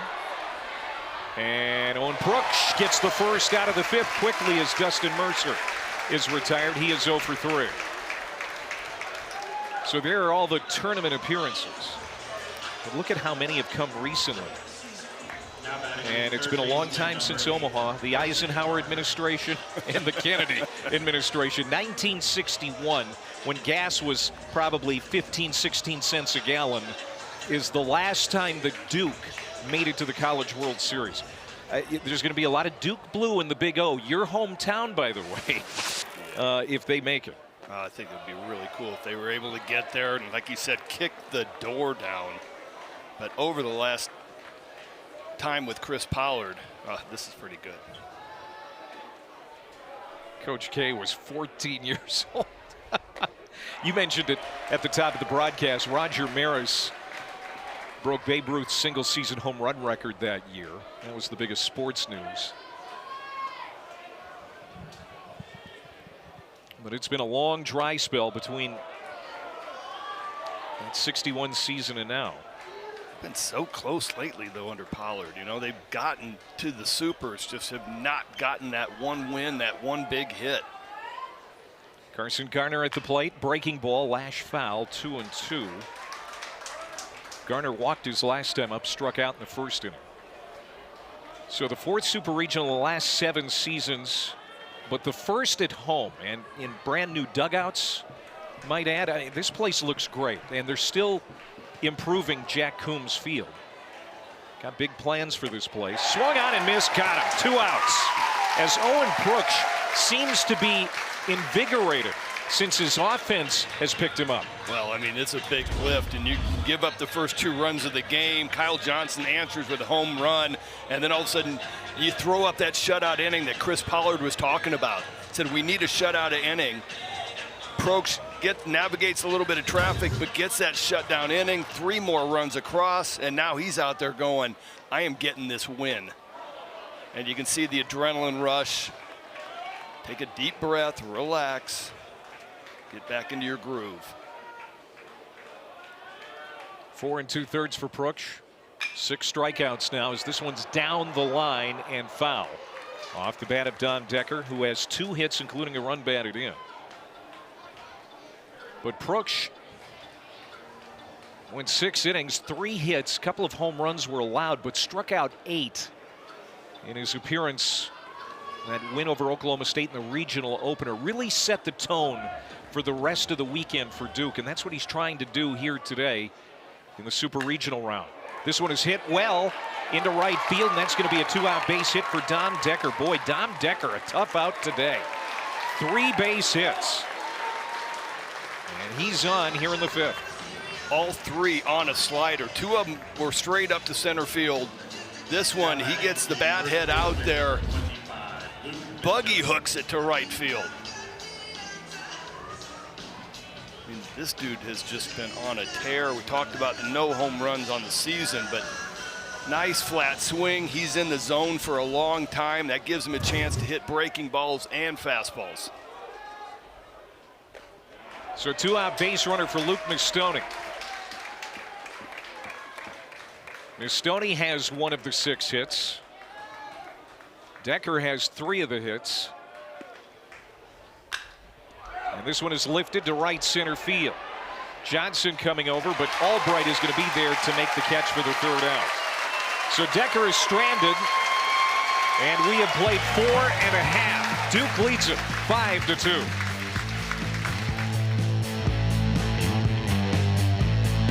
Fire it up. The all-new Dragon Flame Grilled Whopper is here at BK. Bold, juicy, flame grilled, and ready for adventure. Experience a new kind of flame at Burger King. How to Train Your Dragon, coming to theaters June 13th. Drive with confidence in a new SUV from Woodhouse Nissan. Like the versatile 2025 Nissan Rogue, designed for comfort, technology, and adventure. Serving our metro for over 20 years. This is Woodhouse Nissan. In your neighborhood, there's a place so good. It's so nice to be at a store meant for me. 80% lean ground beef is just $4.88 a pound. Athena melons are only 99 cents a pound. Lay's kettle cooked chips or rolled gold pretzels are just $2.88. Tyson chicken is only $6.98. Welcome to Fairway, your Fairway family. Jeff, you good? Yeah, 1 sec. Listen up. Jeff has a sore back, and it's the Rec League semifinal. Let's get our man back in the game. We got the ice, and we got the hot.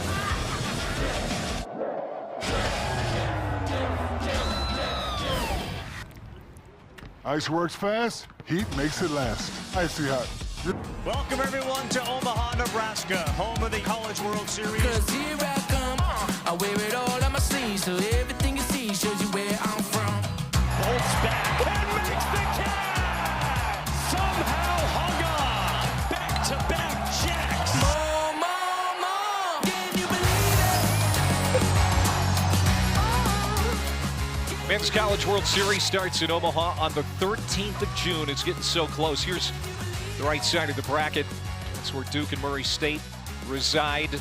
And another great story, the UTSA Roadrunners taking on UCLA in the LA Super Regional tonight on ESPNU. Some real good Cinderella stories in this year's NCAA tournament. We've got a new pitcher as Nick Schutte battled for 4 innings, gave up 5 runs. And you talked about him being his own worst enemy. So they are going to turn it over now to Dylan Zenko, his 20th appearance, a guy that Dan Skirka puts a lot of trust into. Yeah, 4-seam fastball, 87 to 90, slider, changeup, and one of the main bullpen cogs from Murray State. Leads the bullpen with 52 strikeouts in 47 1/3. Ben Miller will start it off for Duke, followed by Jake Hyde and Tyler Albright. This one is smashed to center, but Hogarth's not going to have to move much to make the catch. So Ben Miller has hit a couple of balls hard. The last time up, lined out to Cunningham at short. And again, he's dealing with that hand injury. But by the way we're seeing him put swings on balls today, he's handling the pain okay. Yeah, I don't have an exit velocity in front of me. That ball was stung.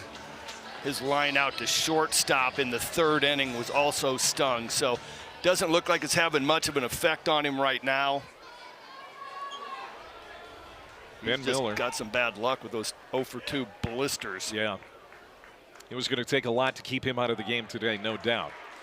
As Jake Hyde is at the plate, he's 0 for 1. Ben Miller, transfer from Penn. He was North Carolina's 4A Player of the Year his senior year at Jordan High School down the road.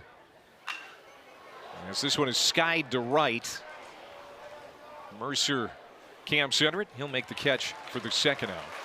And if there's going to be a super regional game played in his hometown, you think he's sitting this one out? Oh, no. Yeah. Ben Miller's here for... That hand's going to have to be in a cast. Oh, for sure. So 2 outs. And now Tyler Albright, the junior right fielder for Duke. 0 for 1. He's also hit by a pitch.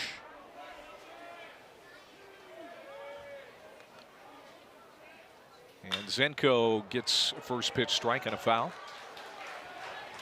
So here's another guy that has to be just tickled that Duke is hosting a super regional. Tyler Albright. He's from a big Duke family. As he's going to walk over and talk to Eric Tyler, the first base coach. His dad, Stuart, played football here at Duke in the late 80s. His uncle Eric was on the Duke baseball team. And his grandfather played basketball here at Duke. So, I mean, that's quite a roster of family connections to this university. And he's a North Carolina native. Must be just a thrill for him. And you know he has family and friends here today. Yeah, I mean, just quite an athletic family and pretty impressive list. I was going through his bio doing the same thing as you were. Uncle played for the Redskins, Buffalo Bills, was a all-pro football player. 2 outs. Zenko's pitch to Albright is foul back. 0-2. Dylan Zenko doing what coaches want to see from a reliever coming into a situation where Murray State has lost the momentum. He's coming in. He's filling up the strike zone. Yeah, and they need to get a couple zeros up on the board, let their offense get back at it. But it's been a rough couple of innings. And Zenko, like you said, doing what you want a guy coming out of the bullpen do, pounding the zone with multiple pitches. I don't know where that slider was. Zenko, a JUCO transfer from Olney Central in Illinois.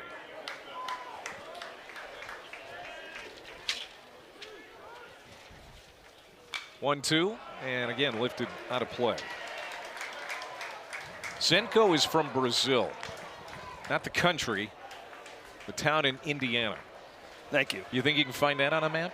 No. Not sure I can either. Glad you found Raleigh so you could get to the ball game. You had to fly in here.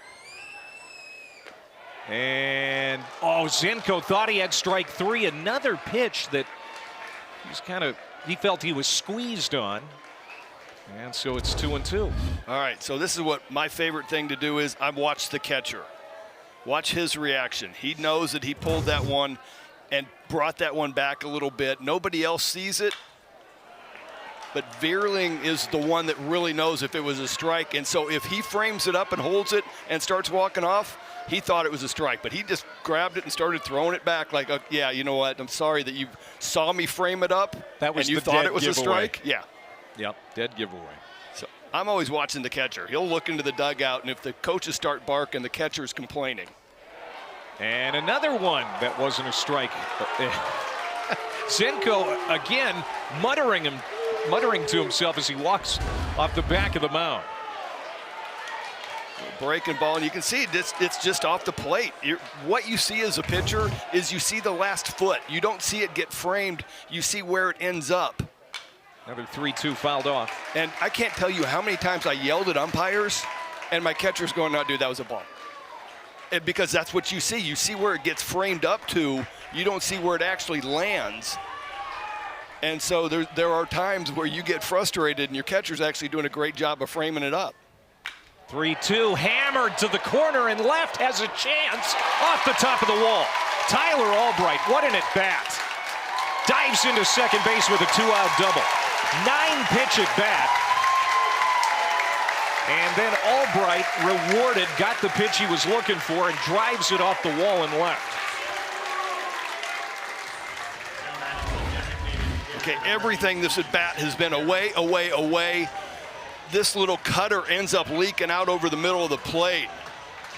And Albright right on time. When you see that many pitches, man, you are going to be on time for something. Great job of pitching by Zenko, but it's just missing that outside corner.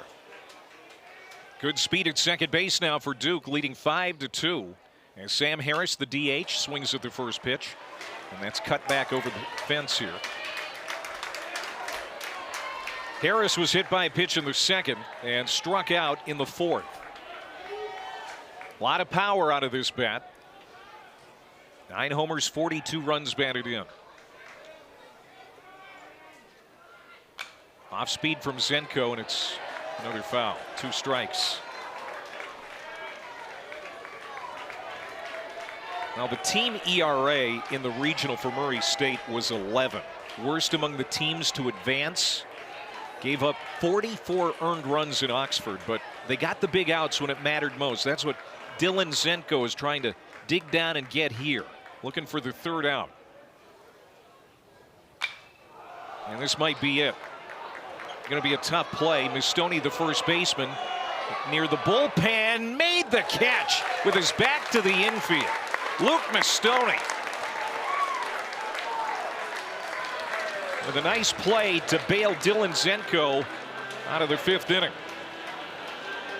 Athletic first baseman. Great job backing up. You got to worry about where the mound is in this ballpark. Great catch to get out of the inning.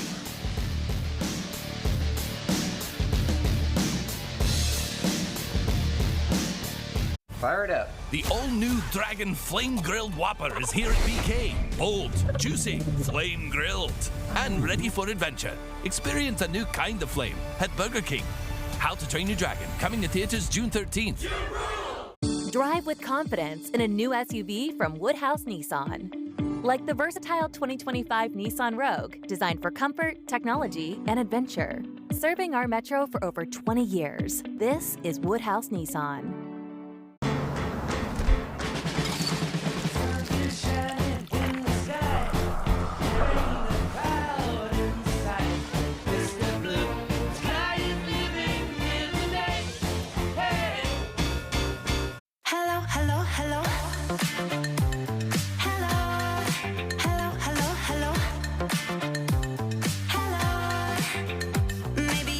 Drive up that's ready when you are. Just tap Target. All I wanted to do was help kids and families. Bank of America was just so important with getting things started. I feel we are growing together with Bank of America. Had the opportunity to meet with Bank of America. That's what lifts communities like ours. What would you like the power to do? Bank of America. Contact 1. 5 innings have been at times bumpy for Owen Pruksch. 98 pitches, but hey, he's in the lead right now here, 5-2. Getting it done. Nasty sliders, fastballs up out of the zone. This one's just painted inside corner. He's navigated 6 hits, 1 walk. But when you're the ace, you got to go up, eat some innings. You're going to have to get out of some traffic. Veerling down the line and foul. Barely. That's just what you do. When you take the job of ace, you have to eat up some innings. You have to save the bullpen, and you got to fight. And every inning is a fight.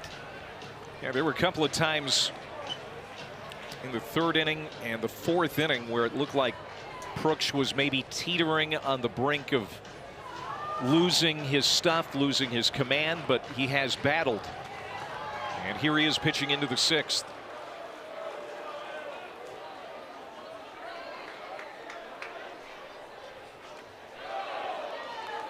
One ball and 1 strike to Will Veerling. He'll be followed by Dan Tocken and Nico Bermeo.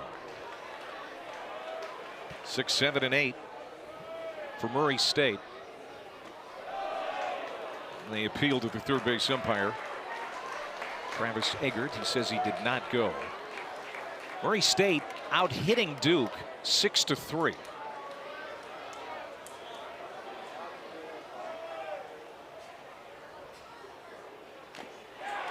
That's a foul tip. And the last time he faced Veerling, a lot of sliders, got ahead, swing and misses on the sliders, and then he tried to sneak a fastball up out of the zone, and Veerling was right on time. And so now you're seeing the results of that going, all right, I saw what you did on my fastball, even though it was like a predictable slider count. I'm not throwing you another one of those.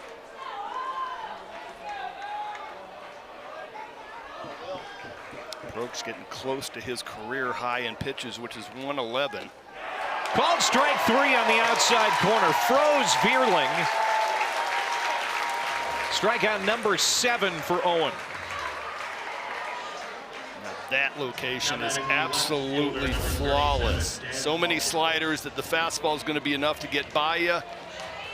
Just paints the outside corner.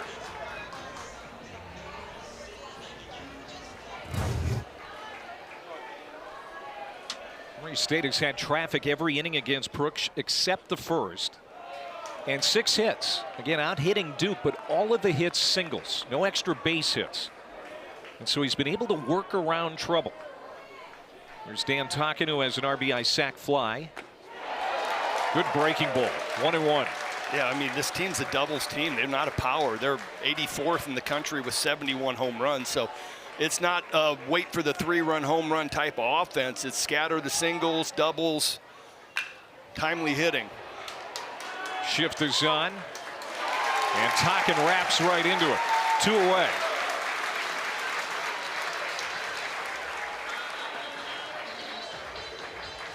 Tickets went fast. And it's a sellout crowd here at this great old ballpark. Jack Coombs Field opened in 1931. First time the stadium is hosting postseason baseball at Duke. He's Greg Olson. I'm Clay Matvick. Just a terrific day. And fans enjoying it as Nico Bermeo comes up with 2 outs for Murray State. Trying to find some shade about now. It's that time of day where the heat can kind of beat on you a little. Yeah, sunscreen's probably a necessity when you're sitting out there, but that'd be where I'd be at. I'd be just out someplace under the trees. We could work that out, I suppose. Yeah. Bermeo is 0 for 2. Murray State DH flew out to right and struck out.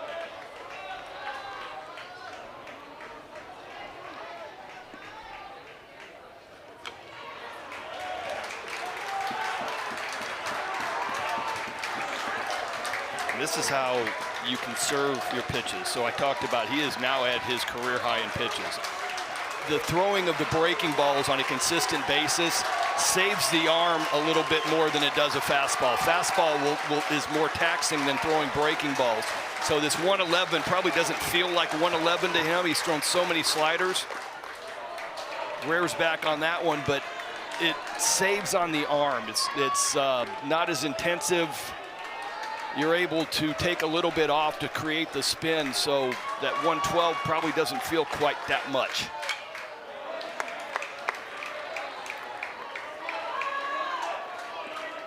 Got to wonder that it might be possible he comes out for the 7th if this is a quick 6th inning. I think it might be a conversation. And I think it'll be more, hey, I think you're done, and then see how much he fights back. Again, the 3-2 breaking ball foul. That would be what I would do. If I'm Chris Pollard, I'm going, all right, you know what? You're way over your limited pitches. You know, you've done a great job. You got us here, and hand it off to a great bullpen. And then if Brooks really fights back, yeah, okay, I'll give you one guy. Again, the payoff pitch. Oh, that's still high. Trying to snap the breaking ball. That was an 8-pitch at bat for Bermeo. Coaxes a walk with 2 outs. And now we'll keep an eye on that Duke dugout. Brady Kirkpatrick generally makes the pitching changes. You can see the walkie-talkie is being utilized now. Making sure that guy in the bullpen is good to go. Get a little bit of a stall right now as Winslow walks out. Mark Hindy has been up since the 4th inning from time to time and has been ready. Owen Brooks had that fabulous outing in the win over Oklahoma State in the regional opener. Put Duke on a path to the win in Athens. And now it appears that he is at the end of his outing here in this super regional. But what an outing it's been. Pitching into the 6th inning. This might be the longest catcher's visit that I have ever seen in my life. And all they're doing is trying to get Mark Hindy a little bit more time to warm up. But as you said, he's been throwing for 2 innings. And here comes Kirkpatrick. That's going to do it. Big smile from Owen Brooks as the Duke fans come to their feet. The junior from South Lake, Texas, in line for his 4th win of the year and one of the biggest ones of his life, as this Duke program is trying to do something they haven't done since the early 60s, and that's get to Omaha.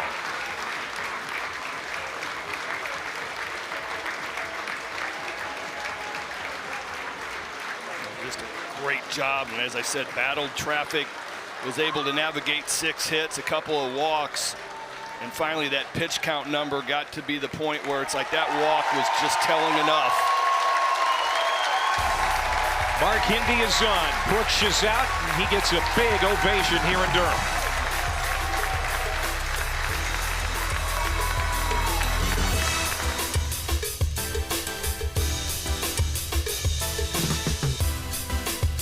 Fire it up. The all-new Dragon Flame Grilled Whopper is here at BK. Bold, juicy, flame grilled, and ready for adventure. Experience a new kind of flame at Burger King. How to Train Your Dragon, coming to theaters June 13th. Discover the epitome of luxury at Infiniti of Omaha. The 2025 Infiniti QX80 is where power meets sophistication, with a commanding presence, luxurious interior, and cutting-edge features. Visit us online at infinityofomaha.com today. In your neighborhood, there's a place so good. It's so nice to be at a store meant for me. All natural chicken hindquarters are just 99 cents a pound. Deli shaved ham is only $4.98 a pound. Capri Sun or Kool-Aid Jammers are just $2.48. Sara Lee buttered bread is 2 for only $5. Welcome to Fairway, your Fairway family.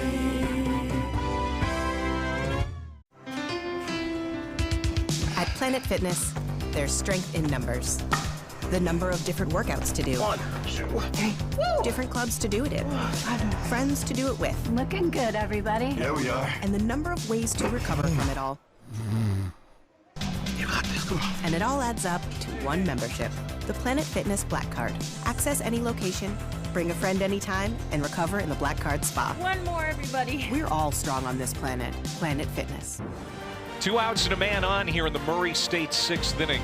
Duke has 5 runs on 3 hits because Kyle Johnson has 2 big extra base hits, a homer and a double. He has driven in 4 of Duke's runs.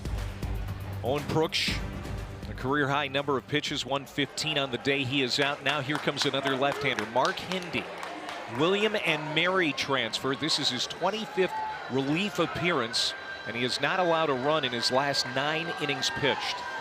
Had some shoulder issues last summer in the Cape, really limited in the fall, early spring. But as of late, man, he has come on and been just a huge cog in this bullpen. Connor Cunningham has to face him first. He's 0 for 1. Was hit by pitches last time. Bermeo is at first after walking. And a ground ball. Should end the inning. Nice hop into the glove of Jake Hyde. He steps on the bag, and that's how you do it. Mark Hindi comes out of the bullpen and shuts the door. 5.5 in the books. Duke leading at 5-2.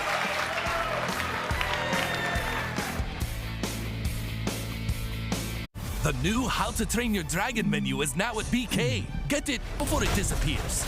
Oh, toothless. Bold, tasty, and dangerously delicious. How to Train Your Dragon, coming to theaters June 13th. Discover the epitome of luxury at Infiniti of Omaha. The 2025 Infiniti QX80 is where power meets sophistication, with a commanding presence, luxurious interior, and cutting-edge features. Visit us online at infinityofomaha.com today.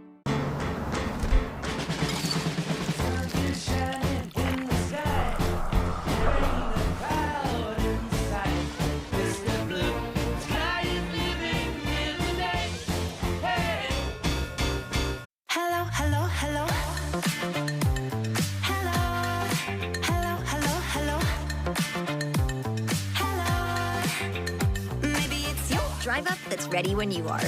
Just tap Target. All I wanted to do was help kids and families. Bank of America was just so important with getting things started. I feel we are growing together with Bank of America. Had the opportunity to meet with Bank of America. That's what lifts communities like ours. What would you like the power to do? Bank of America. Contact one of our local business specialists at bankofamerica.com/local business. Well, Kyle Johnson is due up third this inning for Duke. 2 big swings. Both of these balls went over the fence. That was a home run. 2-run shot, and then a 2-run double. Skipped over the fence in left center. Yeah, he has really come on late. Had a good couple of weeks of batting practice. Finds his way into the lineup with Gracia out. Man, he might find his way into the lineup permanently if this keeps up. He's got 4 out of the 5 runs, or he knocked them in. Well, there's a chance we see him on the mound tomorrow as the starter. He has been the Game 2 starter, so that would be obviously in play. You know you can still hit as a pitcher, right? Yeah, that's a good point. You might think about doing that. Just, you know, old school. We're in an old ballpark, old school. You might as well have the pitcher hit. Macon Winslow leads it off here for Duke. Grounded into a double play, walked and scored a run in the 4th.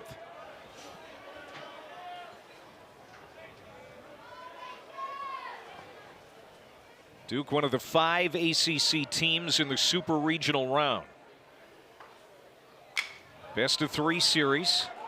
As this one is lofted in foul ground. Long run from Mistoni, the first baseman. And Mercer from right. It's going to get out of play. And the ACC has done well advancing to the Super Regional round. 5 teams. That's the most of any conference. And North Carolina hammered Arizona yesterday. Louisville, that series with Miami is going to go to 3 games. So we know that the ACC is going to have 1 team at least in Omaha.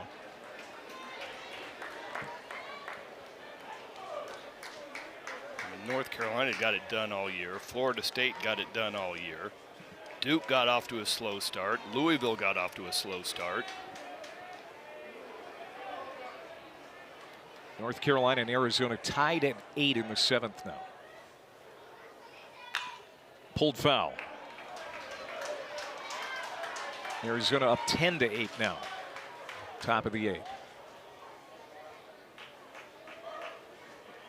Zenko is now experiencing the Duke offense. The frustration of making good pitch after good pitch to get fouled off into the stands over and over again.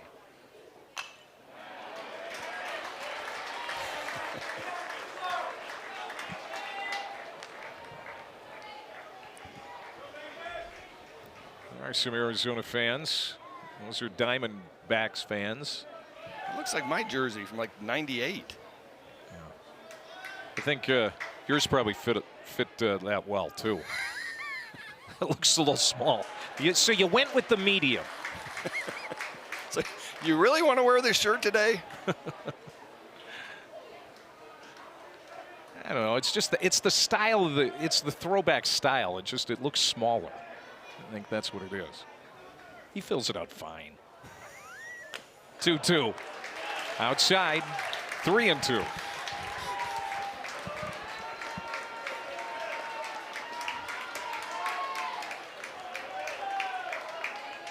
Duke looking to add to the lead here in the 6th inning against reliever Dylan Zenko.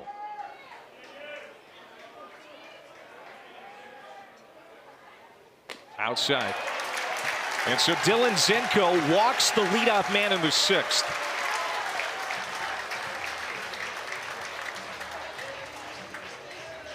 That is the 3rd inning today that Shuddy and Zenko have walked the leadoff man. That is what Duke does, man. That was a great at bat, spoiled some good pitches, find a way, you make a mistake, and here you go, another walk.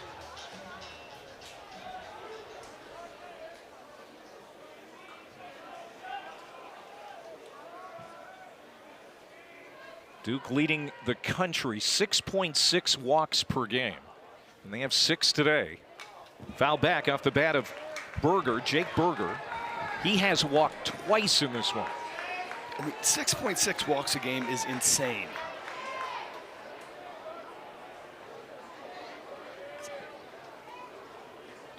I mean, there's nothing you can do about it as a pitching staff. You know, you're making good pitches. It is just finally you make a mistake and you throw a couple balls or you nibble a little bit too much and you end up getting behind in the count to this really solid offense. But it's not like you can sit there and preach before the game. Okay, we can't walk them.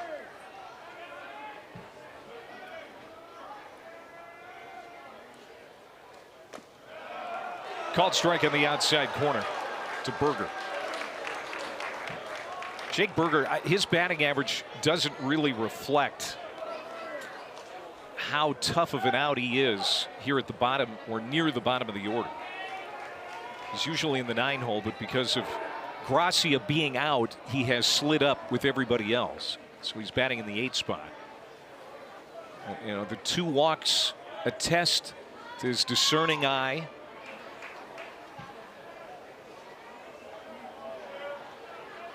Seven homers, 44 runs batted in.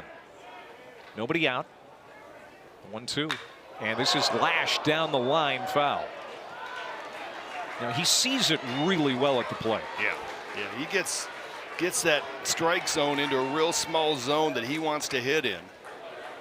And his 2 walks have ended up coming around to score, which is just perfect scenario for this Duke offense.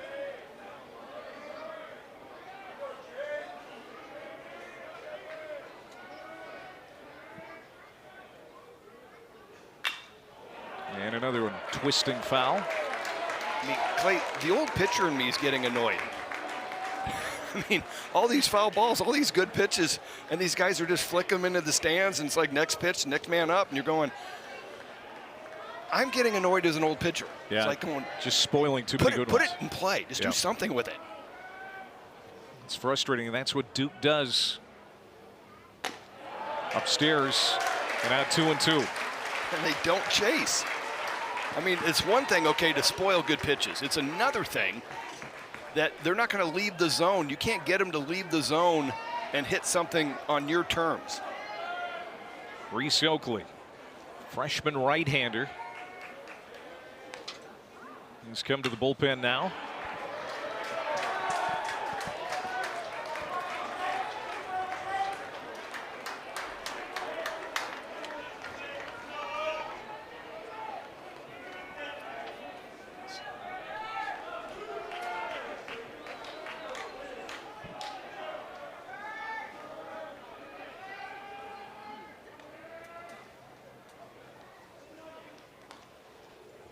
Swung out and missed. Snap throw down to first. And safe there, but a strikeout of Jake Burger. It was a long at bat. It's back-to-back 8-pitch at bats. Walk and a strikeout, 1 down. Ends up speeding a fastball right down the middle that he swings through. He fouled off a lot better pitches than that one, but great at bat. Made Zinko really work to get that one out. And here's Kyle Johnson. He's been a wrecking ball. With this Duke offense, a home run and a double. 4 runs batted in.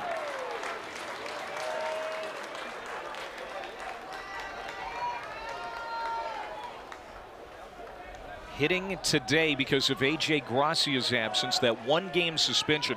Very controversial. Duke fans, Duke players, Chris Pollard still not over it. And this is hit again. Smoke to center. Has a chance. And it is off the wall.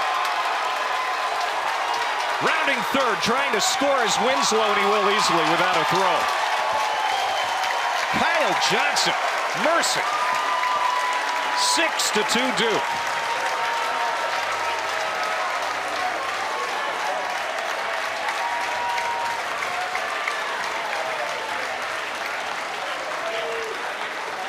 Well, I think that Murray State has learned that we cannot throw a fastball outer part of the plate to this young man. This ball is crushed to center field. He wants to get his arms extended. Thinks he got it, and then he's like, thought a little bit, this one's going to be close. I better run it out. This is what I love about postseason, Clay. It's like somebody steps up that you don't expect in the biggest moment. And right now for Duke, it has been Kyle Johnson. Well, and when Chris Pollard told you and I during his interview a few innings ago that he's the best two-way player in the country, it's really not hyperbole. You can see why he says that. I mean, there's so much talent there. Freshman All-American last year. Kyle Johnson had 3 doubles all year. He has 2 today, plus the home run. And he has driven in 5 of Duke's 6. I think they just ran him out a drink of water. I don't know if that's going to cool his bat off, though. I don't think I've ever seen that before. You know what? You just ran all the way to second base, 180 feet. We'll bring you some water. Just stay right there. Back to the top of the order, and Wallace Clark jumps on the first pitch and hit foul.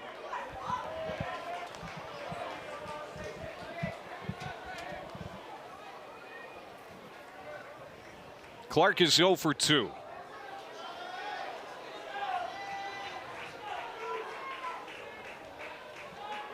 He has one of the 6 walks for the Duke offense today. Senko's throw low. Kept on the infield by Decker. Wallace Clark more than happy to see Nick Shuddy leave the game. He was 0 for 2, struck out in the first, pop up. And he hits left-handed pitching at a .424 clip over the season. So he is loving this matchup. Turns away from that one, 1-1. 4 of the 6 Duke runs have come because of the walk. 4 of the 6 walks have scored. And that was Murray State's talking point about Shuddy, is the self-inflicted wounds. Can he avoid the walk and the hit by pitches? And he just could not. And it's just a tough matchup with Duke. This is what they do.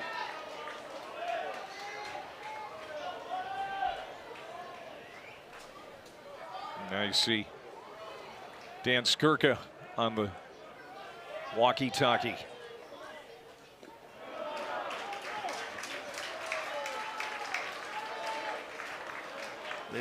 Murray State really likes to do what MLB does, which is the matchups, you know, coming out of the bullpen, what guys' strengths versus what the hitters are trying to do. So I'm a little surprised Zenko is facing Wallace Clark right here in this spot. 2-2 fastball fouled off. But you have a left-handed hitting Rounds coming up next. So thinking Zenko is going to stay in through that, and then you bring the righty in to face Miller and the left-handed Hyde.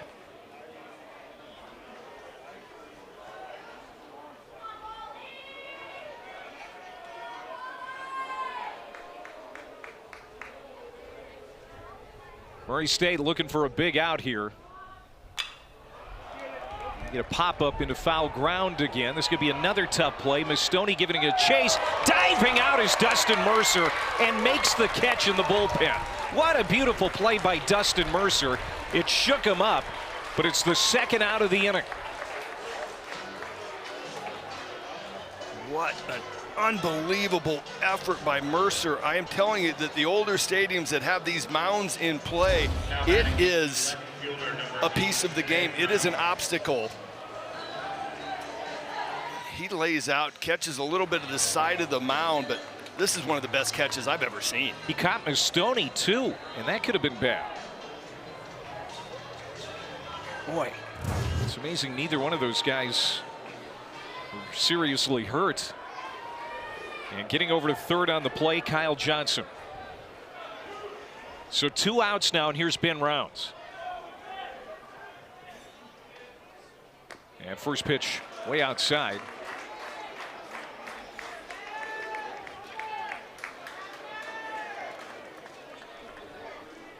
Senko gave up the double to Albright in the 5th inning, but otherwise a pretty quiet first inning. This inning's been challenging. Walked the leadoff man. And Johnson's double, and trying to get out of the 6th without any more damage done.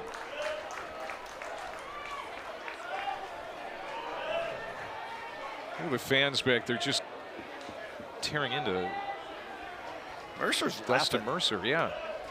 I mean, it's part of the game. It's just I don't expect a 12-year-old girl to be ragging on me though, but. Now we might be wrong. She could be saying, "Hey, great job out there. That was a great catch," even if it was against my team. I would be, yeah. I mean, if you're gonna heckle, and it's fine. It's all part of the game, but you got to at least go, man. That was really a legit catch. Nice job.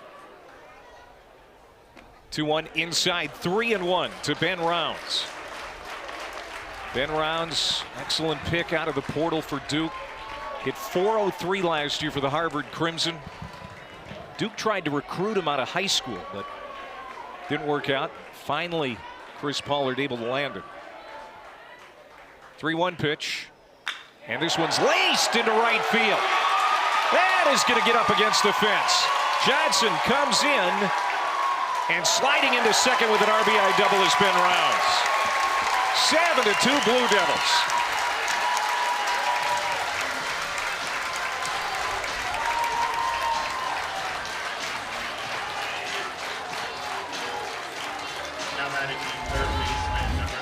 Breaking ball elevated, and Rounds stays through the zone. Flat swing, staying in the zone a long time. Gets a breaking ball, is a couple spins short. Just hammers it to right field.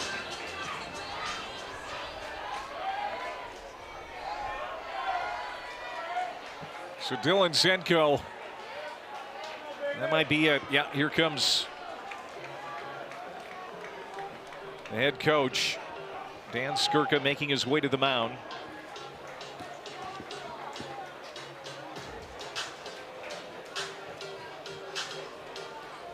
And, you know, we saw Nick Schutte struggle with walks, especially to the leadoff man a couple of times. So now Dylan Zenko got off to a bad start here in the sixth.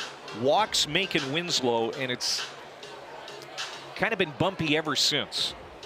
Yeah, I mean, leadoff walks are just lethal to an ERA. And we've seen a couple of them here, and almost every walk seems like they come around to score.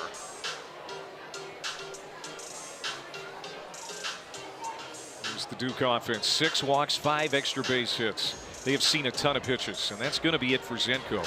Took a long time to make the call to the bullpen, but they're going to do it. So a pitching change here in Durham. Duke has scored 2 more here in the sixth, and they're not done. Back in a moment.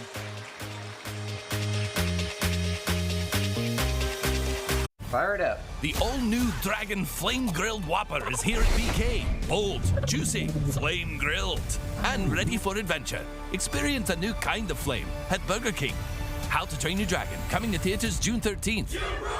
Discover confidence, comfort, and class in your new vehicle from Woodhouse Buick. View our inventory and offers in-store or online at WoodhouseBuickGMC.com. Woodhouse Buick GMC. We are professional grade.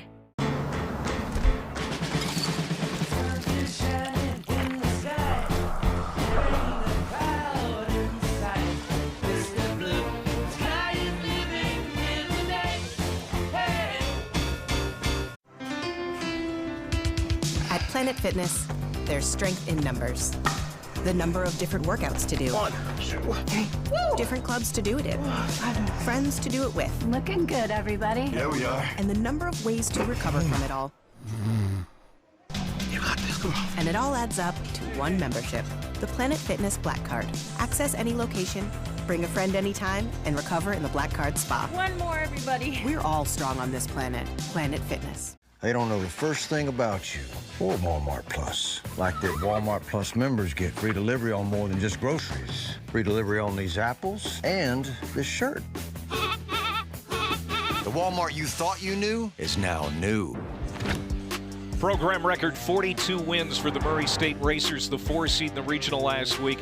Now 4 seeds have crashed through into Omaha. Oral Roberts did it recently. Stony Brook came out of the Baton Rouge Super Regional in 2012, and Fresno State not only won the regional and the Super, but won it all in 2008 as a 4 seed, and they were one of the last teams into the tournament on Selection Day that year.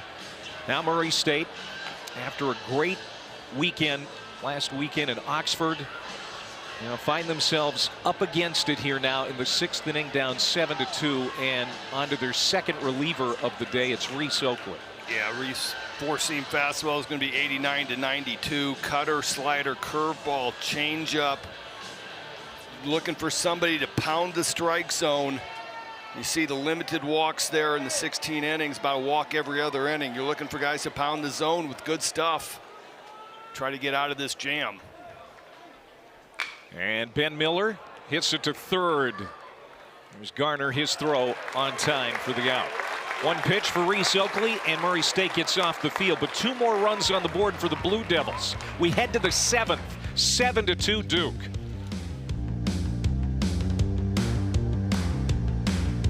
The new How to Train Your Dragon menu is now at BK. Get it before it disappears. Oh, toothless. Bold, tasty, and dangerously delicious. How to Train Your Dragon. Coming to theaters June 13th.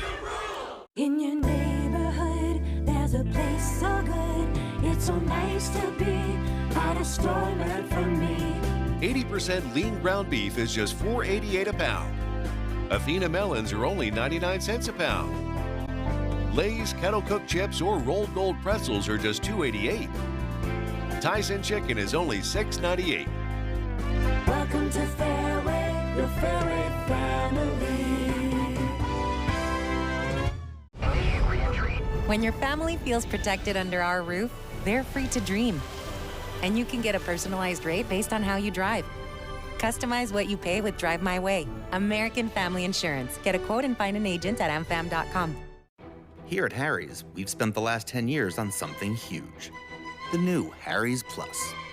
5 German-engineered steel blades, a premium metal handle, and our most advanced pivoting system. Made ergonomically, priced economically. Designed to effortlessly navigate the contours of your face, or your friend's face, or any face, like it's known them forever. The new Harry's Plus, the shave you've been waiting for. The legendary Jack Coombs, who this field is named after, 14-year Major League veteran. The old Philadelphia A's had some great years, had a 31-win season in his career. After his playing days, coached Duke for a long time. When his coach in program history until Chris Pollard passed him earlier this year. Back in the day, when pitchers hit, he had a handful of home runs in his career. Now, you brag about your career as a hitter. How many home runs did you hit? I had 1. You had 1? In 5 at-bats. 1 for 4, and I walked once. That's not bad. Well, I struck out 3 times. So I'm perfect for today's baseball game of home run or strikeout. Not a bad slugging percentage. Jonathan Hogarth to lead it off here for Murray State. They've got some work to do. Down 7-2. The Racers had a couple of runs in the second and the third, respectively, but nothing since. Jumped out to that 2-0 lead. Duke got 2 back on the 2-run homer by Kyle Johnson, and it's been Duke's momentum ever since.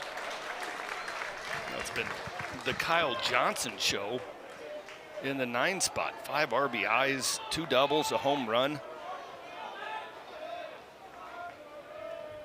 Hogarth is 1 for 3. It's inside. There's Kyle Johnson.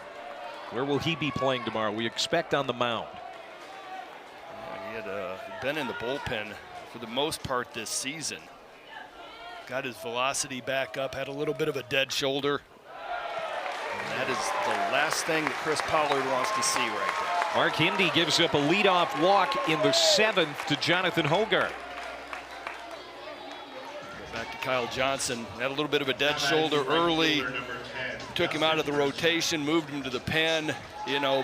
Tried to give him the more of the it's a sprint, not a marathon mindset. And that's really worked out for him. He was on the Athens all-regional team last week with a great start. 6 innings, 3 runs. He has been a show today at the plate. Dustin Mercer pops this one into foul ground, giving chase is Ben Miller, and won't have a play.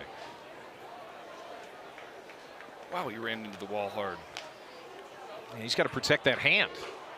And, you know, showing some chest hair. Well, he just lost a couple buttons when he ran into the fence. Is that what it was? Man, I didn't think he had a chance of catching it. I thought it was like 15 yards in foul territory, and he still slammed into the wall. He's probably a little angry about that ground ball to third on the first pitch last inning.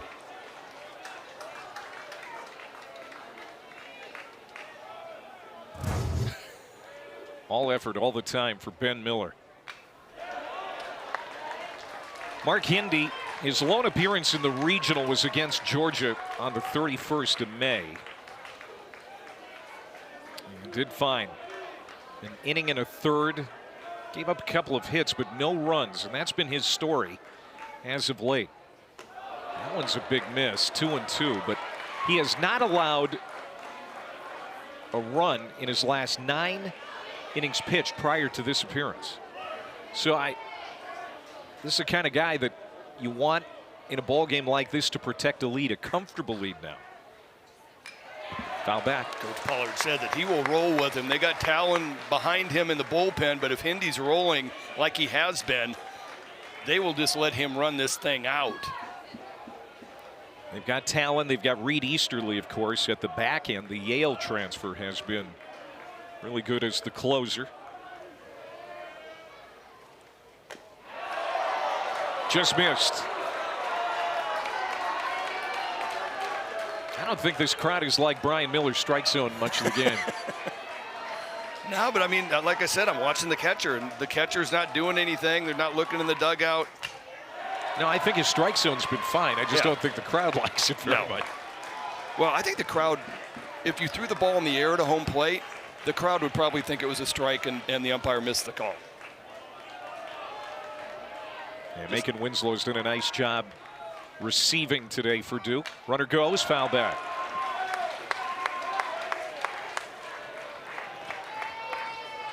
Trying to create a little bit of movement, get something started. This offense has been stagnant since the third.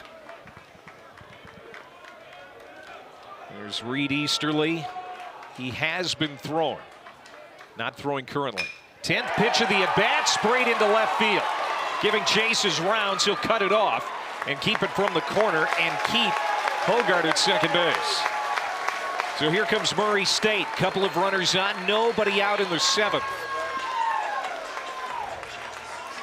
I'm probably going to be saying this a lot. Great at bat. Finally gets something good to hit. Breaking ball a little bit elevated, and he just carves it to left field. I feel like I've said that, what, 25 times today? This is just a great at bat. For both sides. Yeah. And now Carson Garner. Carson Garner, a couple of strikeouts, also a walk today. His biggest contribution this season for Murray State might be his defense. As he's behind at the count, 0-2. Had 16 errors last year. That was the most in the Missouri Valley. This year at third base has really cleaned it up and made the all-defensive team in the conference. Now Murray's looking for his offense. Down and in, 1-2.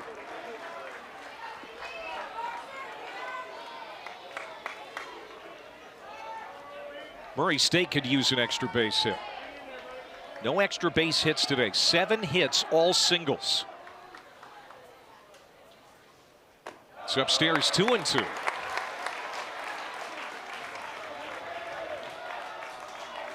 And they've been spread out. They haven't come in bunches for the Racers. Yeah, they had a little bit of they got a couple of them together in the second and the third, but that was about it. Got a big 3-2 pitch coming right here.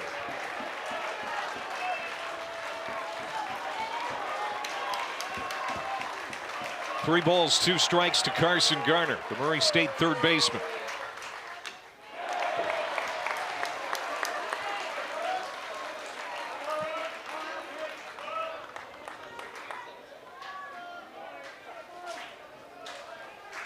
Racers in their first Super Regional.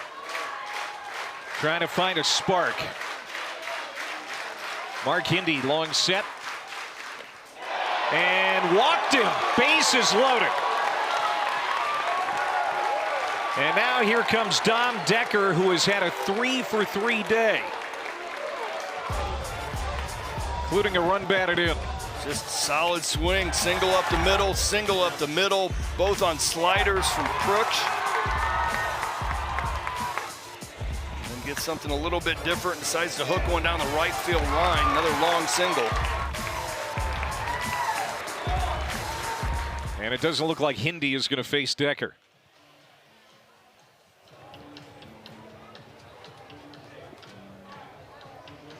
As Brady Kirkpatrick comes out. Reed Easterly, closer, couple of shutout innings in the regional final against Oklahoma State, and he is going to get the call. Reed Easterly coming in the 7th.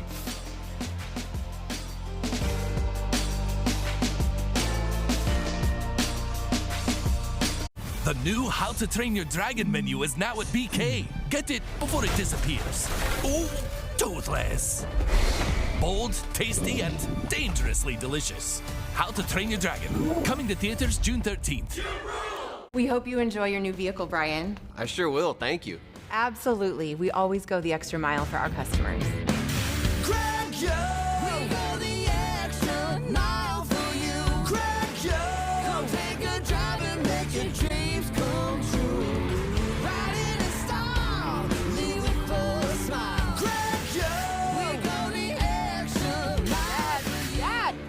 Thanks for the new ride. When are you gonna get yours? In your neighborhood, there's a place so good.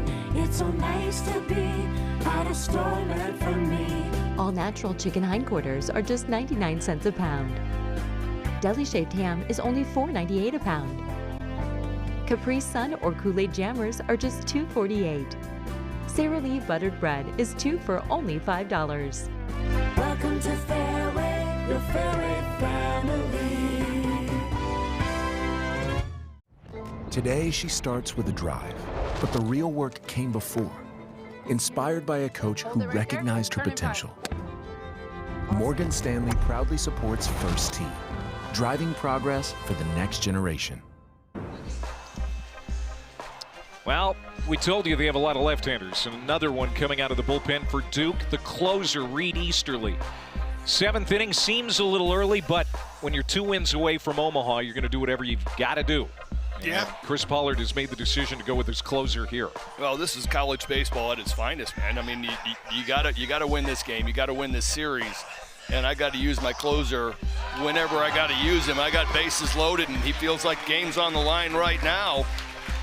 Easterly throws a 2-seam, 4-seamer, cutter that he uses mostly, slider, changeup.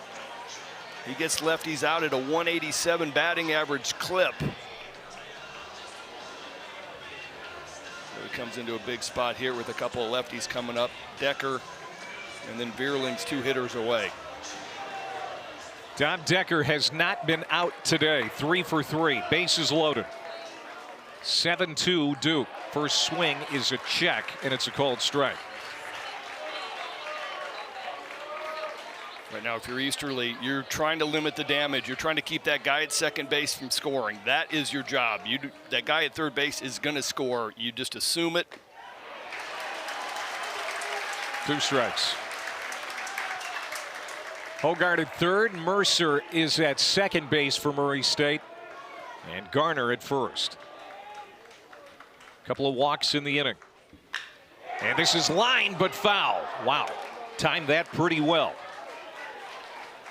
Well, all three of Decker's hits are on the left-handed slider. So he's seen it. I mean, I'm getting back to the fastball. I'd try to get him to leave the zone, throw a good 4-seam fastball off the plate away, and see what his take is. Big difference between left-handed and right-handed pitching for Decker. And he's done fine against the lefties today.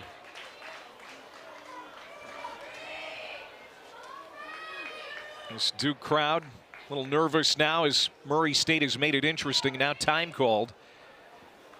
Dan Skirka coming out. I think Decker has a hamstring. He might be cramping up. Yeah, it looks like it. he went and grabbed it right away after that swing. It is hot. They're on turf. Right here, he's like, ooh. Dom Decker has reached in 39 straight games after the leadoff hit in the second inning. Went 3 for 5 in the regional final last week. I mean, he's a big part of this team. JUCO transfer from Wallace State in Alabama. They're giving him some water. Hydration's been a key today, no doubt. And he's going to try and stay in this ball game in a big spot here. Yeah, I'm sure that hamstring just kind of grabbed on him and a little bit of a cramp. I'm not sure a little bit of glass of water is going to help right now, but be something to keep an eye on if he gets on base. 3 on, nobody out. Easterly's pitch, breaking ball, and again fouled off.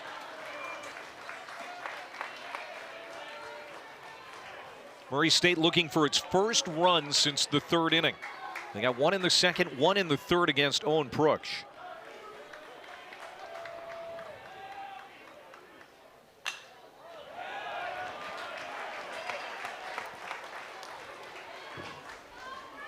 I wish we had a number on the number of foul balls we've seen today.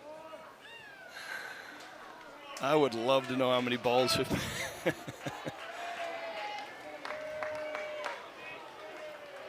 A lot of pitches spoiled. The 0-2 and another one. Yeah, right here. All right, I've thrown you too many strikes right now. I'm going to change your eye level. I'm going to do something different. Throw a ball, have my catcher sit up 1.5 feet outside and just throw a really good fastball just to try to reset everything, then get back to that slider. Well, he changed it a little bit in the turf, knocked down by Winslow. He's had to do that a few times. He had to do that a lot when Prooks was in. Yeah, another nice block. Was able to keep that one close enough that nobody could advance. That one kind of rolled up the arm a little bit, but got his body out front of it. You see why they love him here at Duke, man. Just a solid catch and throw guy. Pitch number 8 is lands into left field for a base hit. Dom Decker has done it again. A 4-hit day. They're going to get 1 as Hogarth scores.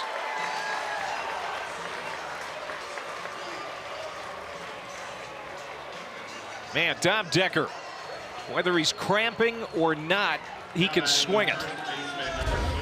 Just a long at bat, finally gets a fastball up, and he's able to stay inside of it and carve it into left center. I mean, you're seeing that many pitches. The pitcher's going to make a mistake, and Decker has just stayed up there and fight. I'll fight off your best pitches, and then you make a mistake, I got you. And now Miss Stoney will try to extend this rally for Murray State. 1 for 3. That single coming back in the second inning. And he hits it well to right center. And Johnson's going to run over and make the catch in the alley. Tagging and scoring is Mercer. And it's now 7-4. But that was hit well by Mastoni. As Murray State is still looking to find a gap. They don't have an extra base hit. That's about as close as they've come. That ball looked like it was on its way into the gap. Kyle Johnson runs it down. Good swing by Mastoni. Johnson runs it down, comes up a little bit lame right here after that. Looked like he rolled his ankle on the spin and throw. So Easterly has his first out. And now this one is hit to center. Is it going to stay up for Johnson? Yes. Kyle Johnson makes another running catch. Man, is that guy doing everything today or what? This is just a great effort, great read. Toughest ball is the line drive right at you in the outfield, and he gets a great jump, picks it up, and he is right where he is supposed to be. Great route and great jump on that. But he came up limping again a little bit. So Will Vierling is retired on 1 pitch, and now Tocken gets behind in the count. And something to think about, Clay. It looks like he's limping on that left ankle, which is going to be his foot on the rubber tomorrow if he's pitching.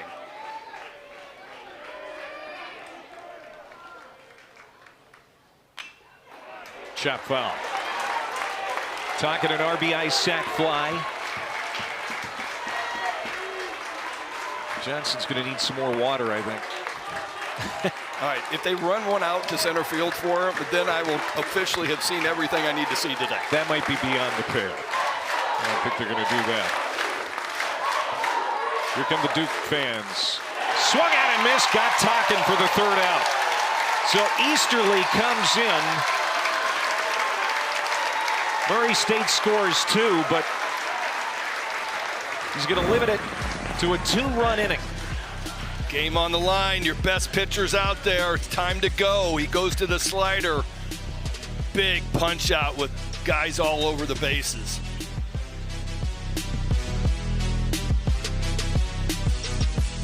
Fire it up. The all-new Dragon Flame Grilled Whopper is here at BK. Bold, juicy, flame grilled, and ready for adventure. Experience a new kind of flame at Burger King. How to Train Your Dragon, coming to theaters June 13th. For 25 years, Greg Young Automotive Group has been your trusted hometown dealer. And now we're giving back. To celebrate, we're giving you a 5-year complimentary maintenance package with every new or used vehicle purchase. With a massive inventory, top dollar for your trade-in, and a commitment to exceptional customer service, it's no wonder why people keep coming back. Greg Young, we go the extra mile for you. In your neighborhood, there's a place so good. It's so nice to be at a store meant for me. 80% lean ground beef is just $4.88 a pound. Athena melons are only 99 cents a pound. Lay's kettle cooked chips or rolled gold pretzels are just $2.88. Tyson chicken is only $6.98. Welcome to Fairway, your Fairway family.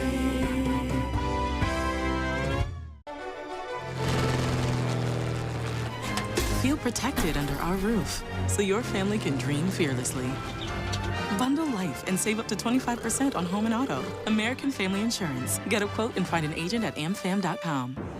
Look at the beautiful Duke Gardens as we remind you that UFC 316 tonight at the Prudential Center in Newark, New Jersey.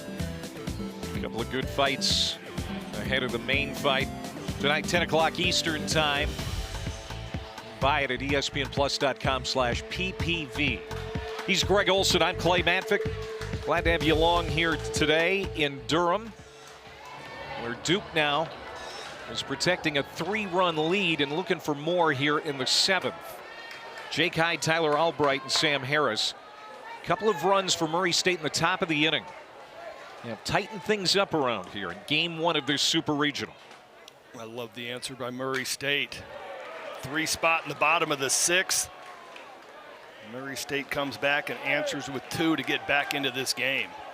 Jake Hyde, who's 0 for 2 with a walk. Now it's Murray State's turn to need a shutdown inning.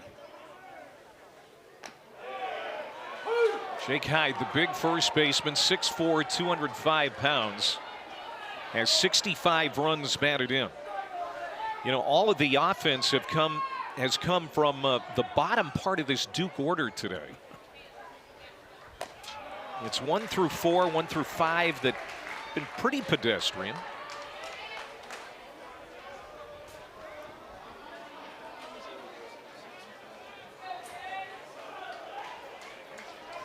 Reese Oakley came on in relief, got the last out of the 6th inning.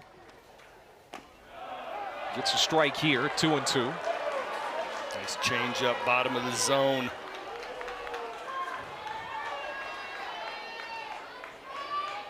Oakley making his 13th relief appearance.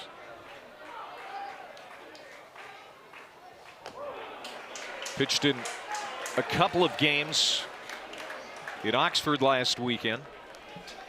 Came in and got an out against Georgia Tech, got 1 out against Ole Miss, and gave up 6 runs on 3 homers. So he's trying to put that in the rearview mirror. But that's a leadoff walk here in the 7th, and that has been an Achilles heel for the Murray State pitching staff today.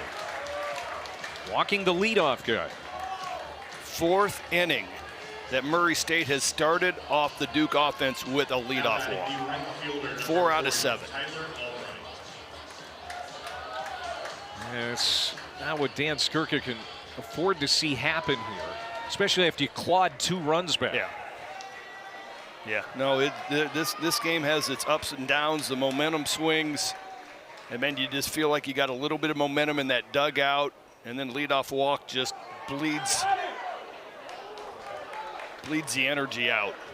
Tyler Albright showing bunt there, and then the snap throw from Vierling. Hyde was able to get back. Albright 1 for 2. Hit by a pitch, stole a base in the 2nd inning. Fielder's choice and a run scored in the 4th, and then a double his last time up. Albright's got 1 sack bunt on the year. And as I said earlier, Duke only has 14, so this is not part of their game. Gave it a look for 1 take, and then that was it. Let's put the swing back on. Breaking ball from Oakley, and that was pretty. Bends in there for strike 3 as he makes quick work of Albright. 1 down. Albright gets locked up on this curveball. Nice rotation, nice spin to it. Catches the top part of the zone. I mean, that's almost unhittable with the break, and it's coming in that late and that high. It's just so hard for a hitter to get on top of that and do anything with it. Hyde at first, and a swing and a miss by Sam Harris. The DH has been on once today for Duke, hit by a pitch. Harris had a big 2-run RBI in the 8th against Oklahoma State, 114 miles per hour off the bat. Duke could use that here, as they're looking for insurance now against this scrappy Murray State team. But a little weak pop-up on the left side, and Harris is easily retired. Well, that's what that breaking ball does. So he throws first pitch breaking ball, gets a swing, and now out of that same slot that the breaking ball comes, his fastball right in on the hands. And it's check swing, a little excuse me, gets the bat started. I was looking to see if Garner was going to drop that pop-up and see if he could get a double play, but out of the box, Harris was sprinting out of the box, and Albright didn't move off of first.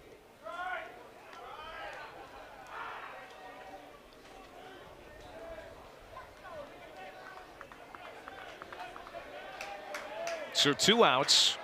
Reese Oakley trying to work around the leadoff walk to Hyde. And Macon Winslow, who's walked twice and scored twice at the plate.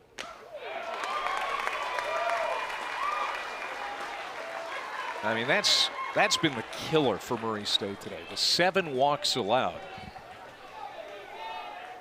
And 5 of those guys have scored. Yeah, that's been the difference in the game, and that was the talking point for Coach Skirka, was we got to be in the zone. We can't give them free passes. They're too good. And they appeal, and that was a strike at home plate, so 0-2 on Winslow.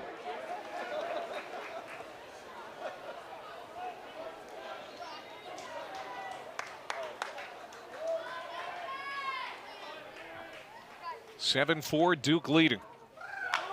Ground ball should end the inning, and Murray State will get back to the dugout as Winslow wraps into the fielder's choice. We head to the 8th. Duke 2 wins away from Omaha. Murray State 2 wins away from Omaha. A lot of baseball left.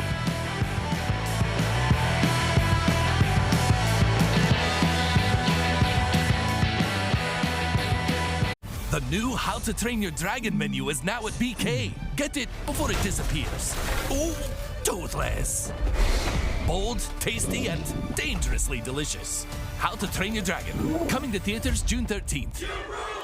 Get behind the wheel of your next vehicle from Woodhouse Chevy. Take advantage of special financing and offers happening now. View our inventory online or visit us in store at our 2 dealerships located in Omaha and Missouri Valley. Woodhouse Chevy. Together, let's drive. They don't know the first thing about you or Walmart Plus. Like that Walmart Plus members get free delivery on more than just groceries. Free delivery on these apples and this shirt. The Walmart you thought you knew is now new. In your neighborhood, there's a place so good. It's so nice to be at a store meant for me. All natural chicken hindquarters are just 99 cents a pound. Deli shaved ham is only $4.98 a pound. Capri Sun or Kool-Aid Jammers are just $2.48.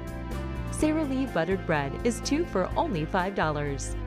Welcome to Fairway, your Fairway family. With USPS Ground Advantage, it's like you're with us every step of the way.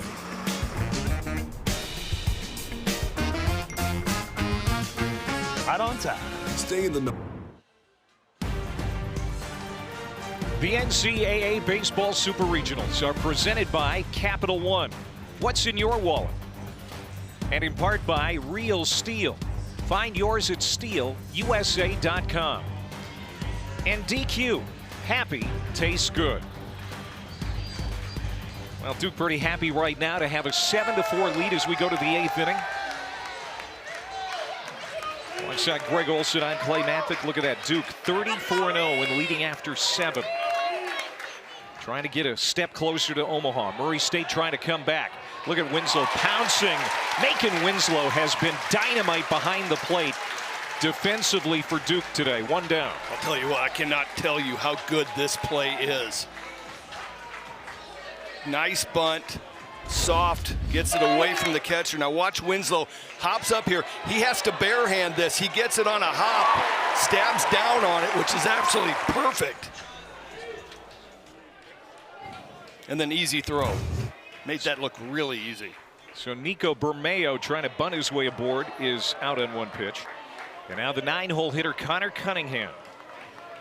0 for 2 with a hit by pitch back in the 4th inning.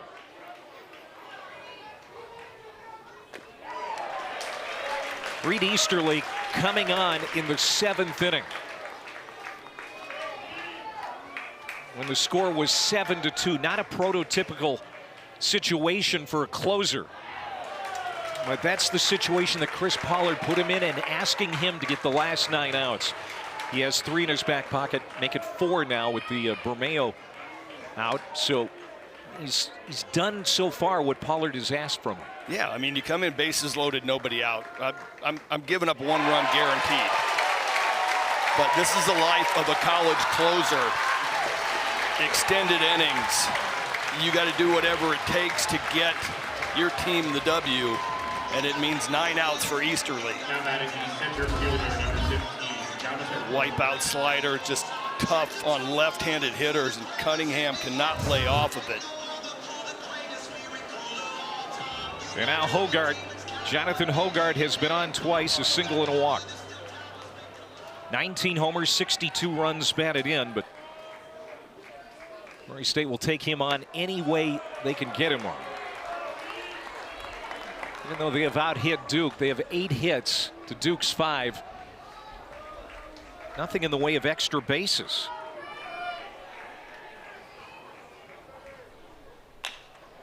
And lined into the glove of Ben Miller.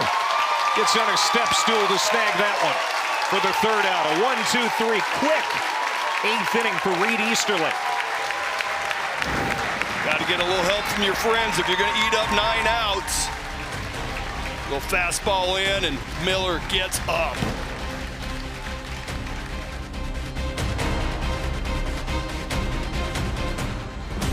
The new How to Train Your Dragon menu is now at BK. Get it before it disappears. Oh, toothless. Bold, tasty, and dangerously delicious. How to Train Your Dragon. Coming to theaters June 13th. Drive with confidence in a new SUV from Woodhouse Nissan. Like the versatile 2025 Nissan Rogue, designed for comfort, technology, and adventure. Serving our metro for over 20 years, this is Woodhouse Nissan.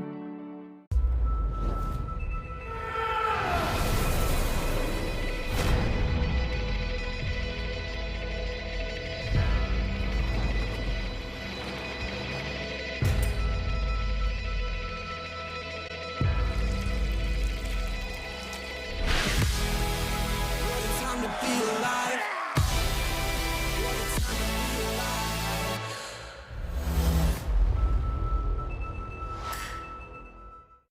At Planet Fitness, there's a number of ways to get strong, and they all add up to one membership, the Planet Fitness Black Card. Access any location, bring a friend anytime, and recover in the Black Card Spa. One more, everybody. We're all strong on this planet, Planet Fitness.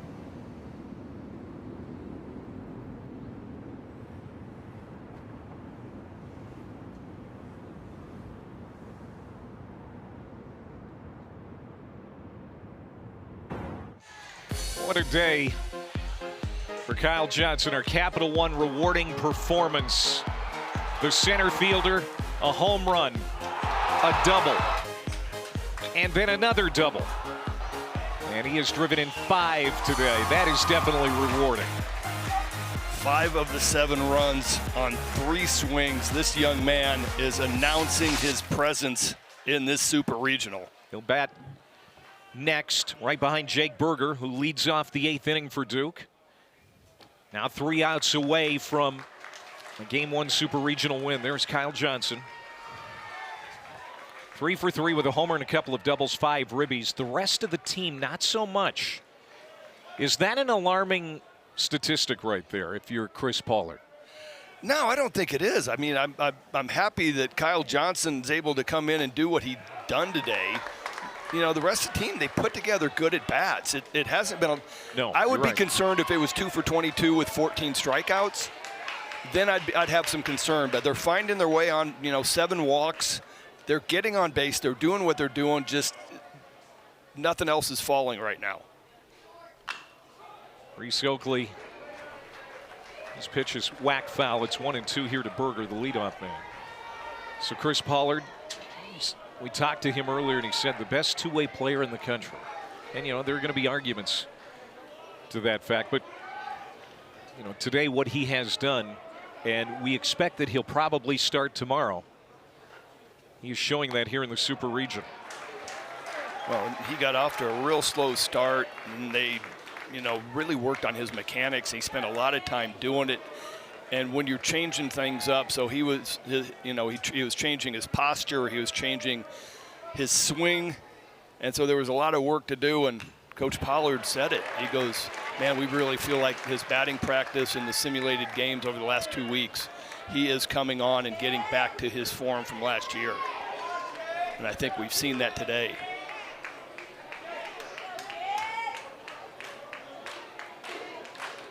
Base is empty. 2-2 count on Jake Berger, the Duke second baseman. Breaking ball right into the glove of Mistoni at first. A lot of lineouts too today for Duke. Some Adam balls that don't show up in the box score. And now here comes Kyle Johnson. Let's see what he can do to cap the day. Maybe cap the day. We'll see. Crowd very appreciative. Big first out to keep somebody off base, so you don't have to go and throw at him. You can nibble a little bit. That's a strike. I'm not throwing him a fastball outside part of the plate. All that damage has been on fastballs away from him. He's gotten his arms extended. His average is up 44 points because of today's game. I'm going to say he went. So nothing in 2. Look at this. Did he go? Oh, yeah. That's, that's one of those, you either call that a strike and the hands go too far, or you don't. And it's umpire's call. It's subjective. I'm an old pitcher, so I think every time they move the bat, they go. I think if you would base it on the crowd's reaction today, Brian Miller gets an F. But, based on what we've seen on these replays, I think it's an A. Yeah. He's done a really nice job behind home plate.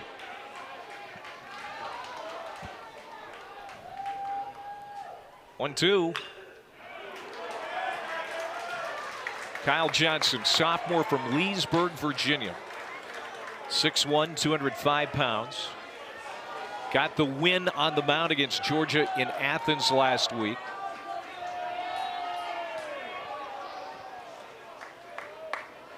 and has been ferocious here at the plate today. It's in the turf. All turf infield, all turf outfield. This is brand new turf. A turf mound, I mean, you're old school. I wonder how you would have liked pitching on a turf mound. Yeah, I don't know. I mean, obviously you're not going to slip much when it gets wet, you know, like you will on a clay mound, but 2-2, another base hit over Cunningham. 4 for 4 day for Kyle Johnson.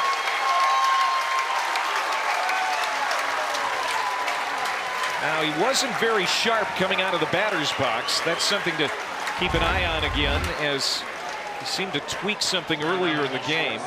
Yeah, and it's still bothering him.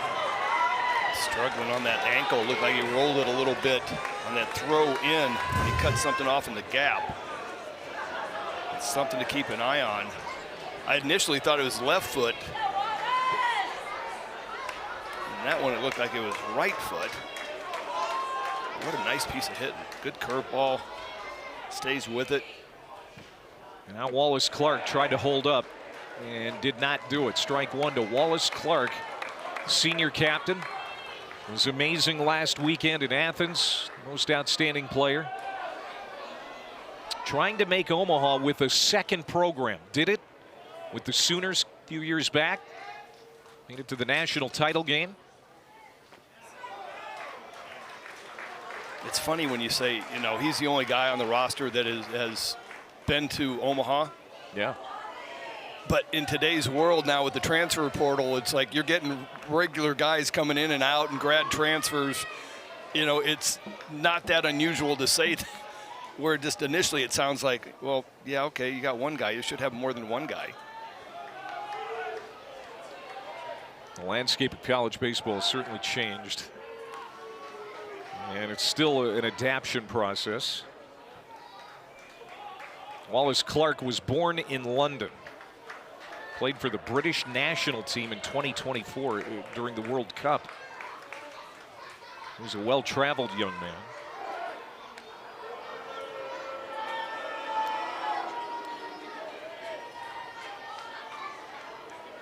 It can't be easy now for Johnson over there, who's obviously a little tender, having to jump back and forth from his lead back to the bag. You wouldn't think he'd be a threat to run right now. I wouldn't think he'd be a threat to run, but, you know, there is a little bit of old school World Wrestling Federation in baseball where it's like, okay, I see you limping. I'm going to mess with you a little. I'm going to mess with you a little bit. Throw over a couple times. Find a weakness, and you go after it. 2-1 inside from Oakley. Oakley, the third pitcher today for Murray State. Nick Schutte, junior right-hander, labored through 4 innings. Dylan Zenko came on in middle relief. And now Reese Oakley came on with 2 outs in the 6th. And another walk. 2 on, 1 out. 8 walks today for this Duke offense.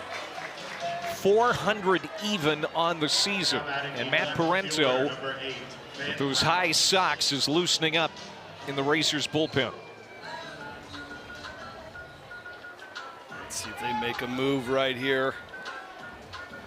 Pitching coach walking out. This is Steve Adkins. The likely starter for tomorrow for Murray State, senior right-hander Isaac Silva. Made a couple of starts in Oxford. And he's thrown a bunch of pitches too recently. 160 pitches total last weekend. So much like Nick Schutte, I mean, they rode him hard. And we kind of thought that this weekend would come down to the bullpen for Murray State. And today they've had to use their bullpen twice already, and maybe a third time. That's just a visit, not making a change. Yep. Now we're having Chris Pollard's having an offensive meeting. Checking on Kyle Johnson, to be honest with you.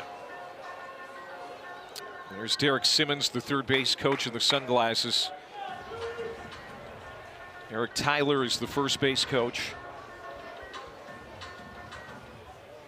This is when we first noticed anything with Johnson as far as his limp. When he tried to get the ball back in quickly from the outfield. And that's it. They're taking Johnson out. Boy, that is a bad sign that he can't continue, or perhaps they're trying to make sure they don't do any more damage so he can start tomorrow. What do you think? I think this is exactly what you just said. I think they're looking ahead to tomorrow. He's been on that foot a lot. The limp is getting a little bit worse. Let's get him off the field, get him inside, get some ice on it. He's done his job today. It's just time to get off of that foot.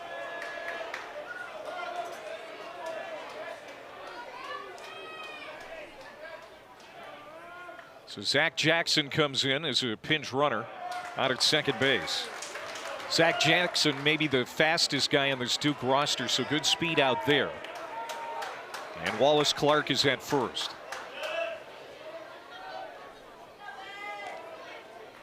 Rounds had a RBI double his last time to the plate.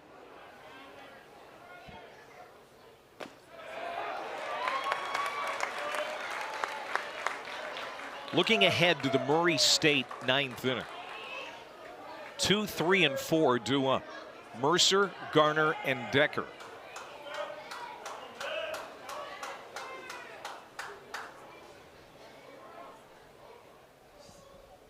That's down, 2-1. I know that Dan Skirka would love Reese Oakley to finish this inning so he doesn't have to use another arm in what, you know, is a good bullpen, but it's not as deep. So love to see Oakley try to get out of this inning without any damage so he doesn't have to use another reliever. Gets a chopper. That's going to be an out at first. So Rounds is retired. Clark to second. And Jackson to third on the play. And here comes Ben Miller. 0 for 4 today, but he's hit some balls hard. He's had a couple of loud outs. Line drive to shortstop, line out to center field.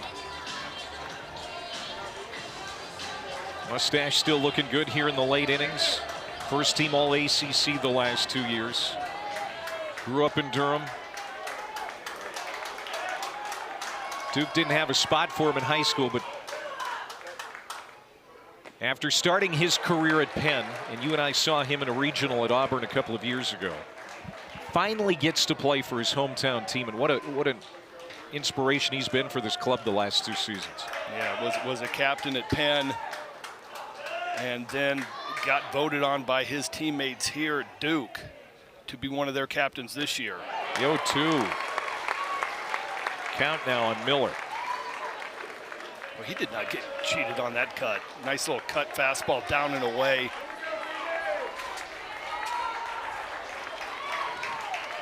(7-4) Duke, 2 on, 2 out here in the 8th.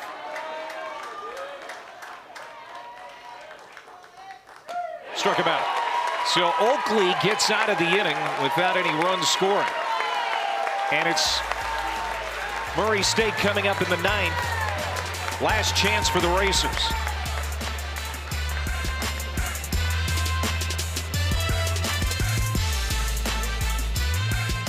The new How to Train Your Dragon menu is now at BK. Get it before it disappears. Oh, toothless. Bold, tasty, and dangerously delicious. How to Train Your Dragon. Coming to theaters June 13th. We hope you enjoy your new vehicle, Brian. I sure will, thank you. Absolutely. We always go the extra mile for our customers.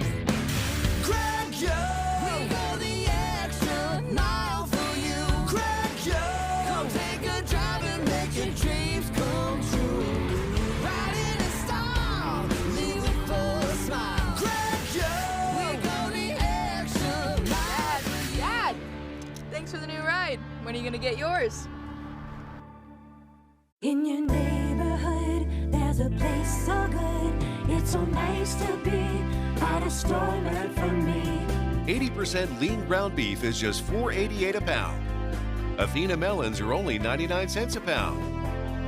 Lay's kettle cooked chips or rolled gold pretzels are just $2.88. Tyson chicken is only $6.98. Welcome to Fairway, your Fairway family.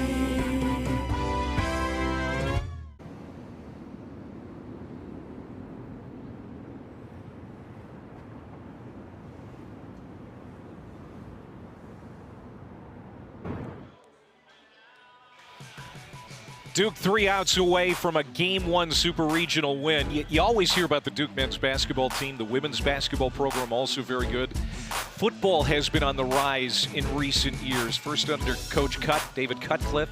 Now Manny Diaz coming off a 9-win season. But how about baseball under Chris Pollard? People are taking notice around the country about Blue Devils baseball. Yeah, no, I mean, they've been rock solid and one of the teams to beat in the ACC over the last 8 years, and it coincides, coincidentally, with Chris Pollard coming in. He is one of the most under-talked about head coaches in college baseball. So Zach Jackson stays in the game in center field for Kyle Johnson, who has left the dugout, we understand. As Dustin Mercer leads it off, he'll be followed by Garner and Decker. Those are the scheduled hitters here for Murray State. They need 3 to tie. I got to believe he's sitting on a training table right now with his leg up and wrapped in a couple bags of ice.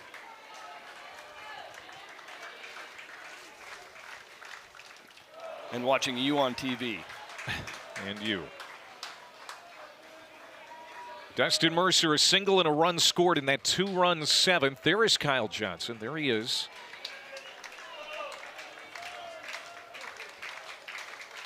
And again, we noticed he was tender, walking and running. And we have not heard about an official starter for tomorrow, but he has been the Game 2 starter in recent weeks, and he's a likely candidate. Boy, that is smashed into center. Line drive, base hit, Dustin Mercer. His second hit. And keep in mind, Dom Decker is on deck now as Garner comes to the plate, and he has a 4-for-4 day. So this is the part of the order that if Dan Skirka was going to blueprint a comeback, he'd want to start right here in this part of the order. And that was exactly it. Mercer, just a slider, smashes it back up the box. There's Decker. That first pitch to Garner's outside. Reed Easterly trying to lock this one away. Came on in the 7th inning when the game was 7-2.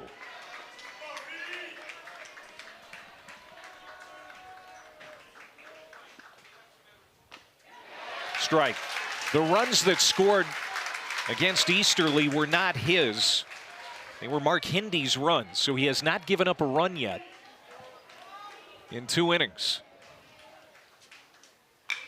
Ground ball. We'll see if this is a double play. Miller to Berger. Double play. How about Ben Miller with that sore hand starting a 5-4-3 double play? Yeah, I was anxious to see how this throw was. Slider down in the zone, ground ball, 5-4-3. And I was watching anxiously on that throw. It sailed on him a little bit. But really nice turn by Berger at second base. Yeah, he adjusted in midair. And now Murray State down to its last out, but it's a tough out in Decker. And that is caught by Miller. Diving play to end the game.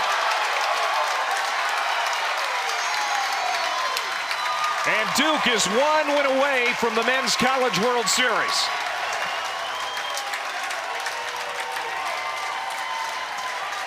The first hit of the ball game found Miller. Hogarth's ground out. Yep. The last ball put in play finds Miller's glove. And Miller secures that double play ball as well. This is just a great effort. Sinking line drive, and Miller lays out. Responsible for the last 3 outs, and why not?